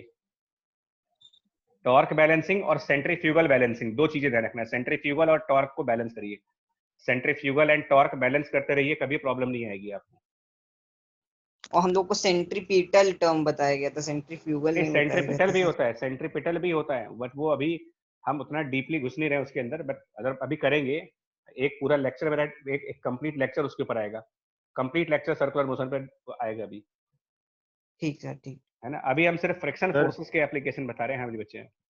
सर वो न्यूटन में जो हम लोग नॉर्मल बोलते हैं ना उसको रिएक्शन फोर्स बोलते हैं, और जो हाँ ये हो सकता है, फ्रिक्शन और नॉर्मल का रिजल्टेंट होता है उसको नॉर्मल बोलते हैं उसमें। ये हो सकता है, मैं ये मान सकता हूँ मैं आपको, ये बिल्कुल सही कह रहे हो आप, ये हो सकता है। देखो टर्निंग ऑफ कार, फटाफट देखिएगा, turning of car and safe speed, turning of car and the safe speed इस पे आ जाओ। तो मान लो एक सर्कुलर ट्रैक है ना, साइकिलिस्ट की जगह आप कार का एग्जांपल ले लेते हैं। तो रफली एक डायग्राम बनाते हैं यार ऐसे करके। कार का बैक पोर्शन मान लीजिए, ठीक है ना, ये कार है उसका बैक पोर्शन है और ये ऐसे टर्न कर रहा है मान लो v स्पीड से। तो इसकी दो व्हील्स हैं, एक ये जो सेंटर की तरफ वाली व्हील होती है, चार पहिए होंगे, दो पीछे की तरफ दो आगे की तरफ। तो इसमें जो फोर्सेस आप दिखाएंगे वो कौन से दिखाएंगे? अंदर वाली व्हील पर नॉर्मल रिएक्शन फोर्स दिखाओगे, बाहर वाली व्हील पर नॉर्मल रिएक्शन फोर्स दिखाओगे, और इसका सेंटर ऑफ ग्रेविटी होगा वहां पर mg दिखाओगे। ये एक तरीके से फोर्सेस दिखाओगे आप। तो normal I for the inner wheel, NO outer wheel, outer का मतलब जो सेंटर से बाहर है, आई का मतलब जो सेंटर की तरफ है। सेंटर ऑफ मास यानी ग्रेविटी के ऊपर कार का टोटल वेट है mg दिखाएंगे। और यहाँ पर भी हम सेंट्रीफ्यूगल दिखाइए। आपसे मैं बोल रहा हूँ कि अगर आप सर्कुलर मोशन को आसान तरीके से करना चाहते हो, न्यूमेरिकल करना चाहते हो, थ्योरी में नहीं, तो कोई भी बॉडी, कोई भी कार, कोई भी साइकिलिस्ट अगर सर्कुलर टर्न करे तो आप सिर्फ एक काम कर दें, सेंटर से बाहर की तरफ सेंट्रीफ्यूगल दिखा दें उस पर। और जैसे ही आप सेंटर से बाहर सेंट्रीफ्यूगल फोर्स दिखाएंगे, आपको मालूम चल जाएगा फ्रिक्शन फोर्स किधर लगना चाहिए। सेंट्रीफ्यूगल फोर्स की वजह से इस कार की टेंडेंसी किस तरफ जाने की हो जाएगी? Due to centrifugal force, tendency of car to move right side towards, तो फ्रिक्शन फोर्स किधर रखाएंगे फिर अब? Towards centre. Towards centre. बस ये तरीका है। तो फ्रिक्शन भी दो आएंगे, एक अंदर वाले व्हील पर और एक बाहर वाले व्हील पर, दो तरफ से फ्रिक्शन आएगा। तो इसको F इनर व्हील और F आउटर व्हील, दोनों तरफ से फ्रिक्शन लगेंगे, दोनों टोटल चारों पहियों पे लगेंगे। मतलब इसको मैं इनर आउटर करके दिखा रहा हूँ। ये ध्यान रखो, आप सेंट्रीफ्यूगल दिखाया करो हमेशा न्यूमेरिकल करने के लिए। मैं फिर बोला थ्योरी पे मत जाओ अभी। आप न्यूमेरिकल करना चाहते हो इस टाइप के क्वेश्चंस में, तो सबसे आसान तरीका ये होता है, नॉर्मल दिखाइए, mg दिखाइए, सेंट्रीफ्यूगल दिखा दीजिए, और आखिरी में सबसे लास्ट पर फ्रिक्शन दिखाओ, लास्ट मोमेंट पे जाके फ्रिक्शन दिखा दीजिए। बनाओ इक्वेशंस, क्या बनेगी? फोर्सेस को बैलेंस करके क्या बन जाएगा यहाँ पर? फोर्सेस को बैलेंस करके यहाँ पर इक्वेशंस बनाते हैं, क्या बनेगा देखो। ये v स्पीड से चल रहा मान लीजिए, ठीक है ना, और यहाँ कहीं सेंटर है। तो सबसे पहले वर्टिकल डायरेक्शन में ni plus no equal to mg, vertical direction first equation. Horizontal direction में अंदर की तरफ फ्रिक्शन 1 fi, अंदर की तरफ जो fi है वो ले ले, बाहर की तरफ सॉरी FO भी अंदर की तरफ fi प्लस FO, ये जो टोटल लेफ्ट साइड है fi प्लस FO, और ये सेंट्रीफ्यूगल के बराबर यानी कि mv square divided bye r। ये हो गई मेरी second equation. Third equation, balancing of torque. किसके अबाउट करेंगे? फिर से वही क्वेश्चन उठेगा, बैलेंसिंग ऑफ टॉर्क। तो ये यहाँ पर बॉडी मोशन में है, सर्कुलर मोशन में है, तो जहां पर भी मोशन में बॉडी होगी वहां पर आप क्या करेंगे? टॉर्क हमेशा के लिए याद रखो, बैलेंसिंग करेंगे about the centre of mass, balancing of torque ऐसा अबाउट। क्यों होता है? अदरवाइज एक स्यूडो टॉर्क आता है, स्यूडो टॉर्क, क्योंकि मतलब नॉन इनर्शियल फ्रेम्स में हो जाएंगे ना। अगर हम सेंटर ऑफ मास के अलावा कोई और पॉइंट चूज कर लेंगे तो नॉन इनर्शियल पॉइंट होगा वो, क्योंकि कार के हर एक पॉइंट का सर्कुलर मोशन हो रहा है और हर एक पॉइंट सर्कुलर मोशन में है, तो हर पॉइंट में सेंट्रीपिटल एक्सेलरेशन है। तो रेफरेंस पॉइंट एक्चुअल में इनर्शियल होना चाहिए, तभी आप न्यूटन लॉ लगा सकते हो। मैंने कहा फिर रोटेशनल में अभी के लिए मैं आपको सिर्फ एक न्यूमेरिकल टिप दे रहा हूँ। न्यूमेरिकल टिप्स है मेरी, सेंटर ऑफ मास के अबाउट टॉर्क बैलेंस करिए। सेंटर ऑफ मास के अबाउट टॉर्क कैसे बैलेंस करना है वो बताता हूँ। मान लो अंदर वाले पहिए में और बाहर वाले पहिए के बीच में जो डिस्टेंस है, इन दोनों के बीच में, इनर व्हील और आउटर व्हील के बीच का डिस्टेंस, ये आप d मान लें कि जो दोनों पहिए हैं वो d डिस्टेंस में है। और ये मान लेते हैं कि जो सेंटर ऑफ मास है वो ग्राउंड से h हाइट पर है। तो अब बताओ सेंटर ऑफ मास से ni का परपेंडिकुलर डिस्टेंस कितना है? टॉर्क देखते हैं जरा। जो ni हम देख रहे हैं उसका परपेंडिकुलर डिस्टेंस सेंटर ऑफ मास से, अगर दोनों व्हील्स स्मॉल d डिस्टेंस पर हैं, तो सेंटर ऑफ मास से ni तक का डिस्टेंस जो है d/2, ni d/2। फ्रिक्शन 1 का डिस्टेंस कितना होगा? fi का डिस्टेंस, fi जो ग्राउंड के ऊपर लग रहा है, सेंटर ऑफ मास से इस पर एक परपेंडिकुलर ड्रॉप करो ऐसे नीचे की तरफ, तो ये perpendicular distance height of centre of mass h के बराबर हो जाएगा। अंदर जो FO लग रहा है उसके साथ भी यही होगा, FO इंटू परपेंडिकुलर डिस्टेंस। अंदर की तरफ FO लग रहा है ऐसे, सेंटर ऑफ मास से इसका परपेंडिकुलर डिस्टेंस ये भी H होगा। NO उसका परपेंडिकुलर डिस्टेंस D/2। अब मुझे को इन सब का वो चाहिए, टॉर्क की डायरेक्शंस कि क्लॉकवाइज एंटी क्लॉकवाइज क्या होगा। तो तरीका मेरे पास एक है, तरीका ये है कि हमारा reference point centre of mass है, reference point centre of mass है। तो मैं एक बार करके दिखाता हूँ। देखो यार, मैं सेंटर ऑफ मास से, देखिएगा मैं क्या करने जा रहा हूँ, सेंटर ऑफ मास से अंदर वाले व्हील पर एक वेक्टर आर लेके जाऊंगा, ये आर वेक्टर हो गया। इसको FI की तरफ घुमाएंगे तो क्लॉकवाइज, मैं बना दे रहा हूँ इसको, ये हमारा आर वेक्टर हो गया। ये सब चीजें मेंटल होनी चाहिए, लिखना नहीं चाहिए सब आपको, एक्चुअली लिखने वाला काम नहीं होता, बट फिर भी सेंटर ऑफ मास से जहां फोर्स लग रही है वहां तक आप आर को ले जाओ। अब इस आर को FI की तरफ टर्न करो क्लॉकवाइज, आर को NI की तरफ टर्न करो क्लॉकवाइज। आर, ये दो दो समझ में आया आपको, ये दोनों क्लॉकवाइज टॉर्क आएंगे। अब बाहर वाले व्हील पर, बाहर वाले व्हील पर आओ, तो बाहर वाले व्हील के लिए भी आप सेंटर ऑफ मास से एक वेक्टर बनाओगे। सेंटर ऑफ मास से बाहर वाले व्हील के लिए भी हम वेक्टर आर बना दें, और उस आर वेक्टर को बाहर वाले व्हील की फोर्सेस की तरफ रोटेट करेंगे। तो इस वेक्टर आर को बाहर वाली व्हील के फ्रिक्शन FO की तरफ जब रोटेट करोगे तो ये भी क्लॉकवाइज है, और इस आर को बाहर वाले व्हील के नॉर्मल की तरफ रोटेट करेंगे तो ये एंटी क्लॉकवाइज है। तो यहाँ पर 3 टॉर्क क्लॉकवाइज हैं, पहली 3 टॉर्क क्लॉकवाइज हैं, ये टॉर्क, ये टॉर्क, ये तीनों क्लॉकवाइज टॉर्क्स हैं, और ये equal to the anti clockwise torque NO into D/2। Direction समझ में आया टॉर्क का या नहीं आ रहा आपको? Yes sir. टॉर्क की डायरेक्शन देखिए, फिर से बोलना, सेंटर ऑफ मास, इससे आपका ये वेक्टर आर आया अंदर वाले व्हील का, अंदर वाले व्हील का, और अंदर वाले व्हील पर नॉर्मल ऊपर की तरफ है, और अंदर वाले व्हील पर फ्रिक्शन लेफ्ट है। फिर से देख लीजिए, सब कुछ अंदर वाले व्हील के लिए। तो RI को फ्रिक्शन की तरफ क्लॉकवाइज घुमाओगे, RI को NI की तरफ क्लॉकवाइज घुमाओगे। बाहर वाले व्हील के लिए आर वेक्टर इस तरफ होगा, आउटर व्हील के लिए, आउटर व्हील पर नॉर्मल NO ऊपर है और फ्रिक्शन FO अंदर है। तो बाहर वाले की पोजीशन वेक्टर को FO की तरफ घुमाएंगे तो ये भी क्लॉकवाइज है, लेकिन उसको NO की तरफ घुमाने पर एंटी क्लॉकवाइज है। तो 3 टॉर्क क्लॉकवाइज डायरेक्शंस में है और 1 टॉर्क एंटी क्लॉकवाइज डायरेक्शन में है, इनको बैलेंस कर दो, थर्ड इक्वेशन हो जाएगी। और करना क्या है आपको, ये जो सेकंड के 2 टर्म देख रहे हो, FIH plus FOH, FIH plus FOH, उसमें से H कॉमन लो, FI प्लस FO को सेकंड नंबर की इक्वेशन से रिप्लेस करो,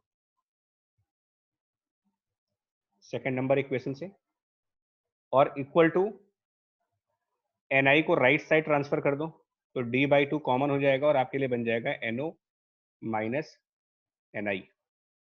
यानी कुल मिलाकर के आपके लिए हो जाएगा NO minus NI equal to 2H/R D, 2H/R D, अगर सही सब कुछ सही चल रहा तो, और mv² अगर सही होगा ये आपकी थर्ड इक्वेशन और फोर्थ इक्वेशन। अब आप एक काम करें, फर्स्ट इक्वेशन और फोर्थ इक्वेशन को साइमल्टेनियसली सॉल्व करना है, फर्स्ट को और फोर्थ को, और कैलकुलेट करना है कि नॉर्मल अंदर वाले व्हील पर कितना आएगा और नॉर्मल बाहर वाले व्हील पर कितना आएगा। ये 2 चीजें सॉल्व करनी है, इनर व्हील का नॉर्मल और बाहर वाली व्हील का नॉर्मल। इक्वेशन 1 और इक्वेशन 2 दोनों का यूज करते हुए, first equation second equation simultaneous है वो। तो निकल पाएगा ये कि नहीं, बताएं जल्दी से, टाइम ओवर हो चुका है एक्चुअली। सर इसमें, बोले। सर जो FI लिया है वो हमने दोनों इनर टायर्स का लिया है। हाँ हाँ हाँ, इंजन के पास वाला और पीछे जो डिग्गी के पास वाला, दोनों मिला करके FI है, और FO भी ऐसे ही है। निकाल पाएंगे NI और NO की वैल्यू साइमल्टेनियस इक्वेशन से?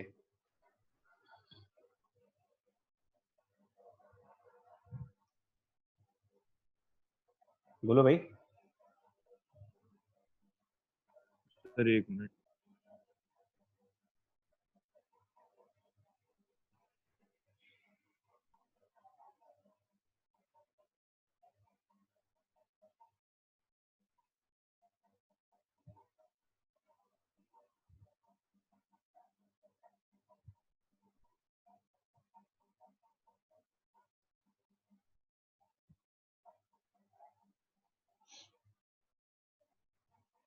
आ जाएगा बच्चा, ठीक है टाइम।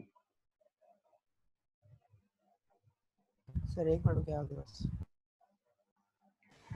तो इसका मतलब नॉर्मल कहाँ पर ज्यादा लग रहा है, अंदर वाले पहिए पर या बाहर वाले पहिए पर? फिर बाहर बाहर वाले वाले। बाहर वाले। बाहर वाले पहिए पे नॉर्मल ज्यादा लग रहा है, ठीक है। तो इसमें एक सेफ स्पीड कहते हैं आपसे, सेफ स्पीड जानते हो? एक सेफ स्पीड पूछते हैं आपसे कि सेफ स्पीड क्या होगी। सेफ स्पीड किसको बोलते हो? जब अंदर वाले पहिए का नॉर्मल जीरो ना होने पाए, बिकॉज जीरो नॉर्मल का मतलब अंदर वाला पहिया ग्राउंड से कांटेक्ट छोड़ देगा और गाड़ी पलट जाएगी। गाड़ी पलटना जिसको कहते हो। तो गाड़ी बिना पलटे हुए टर्न करे, बिना पलटे हुए, तो क्या होना चाहिए? बिना पलटे हुए अगर आप टर्न करना चाहते हो तो जो अंदर वाले व्हील का नॉर्मल एनआई है वो पॉजिटिव रहना चाहिए, ठीक है जी। तो टर्न विदाउट टॉपल, पलटना मतलब टॉपलिंग, तो उसके लिए क्या करना चाहिए आपको? आप कंडीशन लगाओ अंदर वाले व्हील का नॉर्मल पॉजिटिव होना चाहिए, और उसको जब पॉजिटिव करेंगे अंदर वाले व्हील को, एनआई की वैल्यू जब पॉजिटिव करेंगे, ठीक है, तो उससे कुछ आपका एक रिजल्ट आएगा are D ji upon 2h का स्क्वायर रूट। हाँ, यानी v should be less than square root of R D G divided by 2h। तो आपकी मैक्सिमम स्पीड जो हो सकती है वो इसके बराबर, इससे कम करना पड़ेगा आपको। और एक होता है विदाउट टर्न विदाउट स्किड, बिना फिसले, बिना फिसले हुए। ये भी एक रूल होता है कि बिना आपकी गाड़ी फिसले भी नहीं। तो वो जानते हो क्या होगा? ये जो आप F I plus F O देख रहे हो, यानी कि friction F I plus F O, जिसकी value M V square by R है, तो फ्रिक्शन की value M V square by R friction के हाईएस्ट पॉसिबल वैल्यू से कम होनी चाहिए। यानी कि F I plus F O जो फ्रिक्शन आप देख रहे हो should be less than mu times normal force. लेकिन अब दोनों व्हील्स का फ्रिक्शन है तो नॉर्मल दोनों का आएगा, N I plus N O, और ये वैल्यू इक्वल टू सेंट्रीफ्यूगल है, equal to M V square by R है सेंट्रीफ्यूगल के हिसाब से, should be less than mu, और N I plus N O equal है एम जी के, इक्वल टू एम जी। तो यहां से आप कह सकते हो कि v should be less than square root of mu G R, less than. यहां पर भी इक्वलिटी लगा सकते हैं, मतलब ये। तो यानी कि ये एक आंसर ये है और एक आंसर ये है। अब आपका थोड़ा सा मैथ में जाना पड़ेगा और इनका इंटरसेक्शन लेना पड़ेगा तुमको, दो इनइक्वलिटीज का इंटरसेक्शन पोर्शन। मतलब कुल मिलाकर के दोनों में से जो छोटी वैल्यू होगी वो आंसर होगा। जैसे मान लिया अगर ये 5 मीटर पर सेकंड आ रहा है और यहाँ पर सपोज 3 मीटर पर सेकंड आ रहा है, तो कंप्लीटली आप क्या बोलोगे? सेफ स्पीड क्या हुई हमारी? क्योंकि सेफ स्पीड में ना तो आपकी गाड़ी टॉपल करनी चाहिए, ना आपकी गाड़ी स्किड करनी चाहिए, दोनों काम नहीं होने चाहिए। तो सेफ स्पीड ऑफ टर्निंग वो होती है जहां पर आप इस इनइक्वलिटी को भी सेटिस्फाई करें और नीचे वाली इनइक्वलिटी को भी सेटिस्फाई कर दें। तो अगर एक 3 है और एक 5 है तो मेरा आंसर बन जाएगा, मैक्सिमम स्पीड जो हम रख सकते हैं अपनी वो 3 मीटर पर सेकंड की रख लो आप, क्योंकि उसके बियॉन्ड जाने पर या तो स्किड कर जाएंगे या टॉपल कर जाएंगे, दो में से कोई एक काम हो जाएगा वहां पर, और दोनों ही डेंजरस है। फिसलना भी डेंजरस है, टॉपल करना भी डेंजरस है। आई बात समझ में सेफ स्पीड की? Yes sir. ठीक है। सर अगर किसी क्वेश्चन में व्हील्स के बीच का डिस्टेंस नहीं दिया हुआ है तब पूछे तो? नहीं देगा, ऐसी बात नहीं है, तो फिर वो पार्टिकल मानेंगे ना। अगर व्हील्स के बीच में डिस्टेंस नहीं है इसका मतलब वो उसको पार्टिकल मानना चाहते हैं। जब पार्टिकल मानेंगे तो टॉपलिंग वाली बात हट जाएगी, तब आपका answer under root mu G R हो जाएगा। अगर अगर आपको गाड़ी की स्पेसिफिकेशन नहीं दी जा रही है, उसका साइज नहीं बता रहे हैं आपको, तो मतलब उसको बॉडी नहीं मान रहे, उसको पार्टिकल मान रहे हो आप, तो पार्टिकल टॉपल करता ही नहीं है, फिर तो स्किड करने वाली बात हुई खाली। तब answer under root mu G R लिखेंगे। आया पॉइंट? Yes sir. चलिए बाकी अगली क्लास में करेंगे, ठीक है। चलो अच्छा।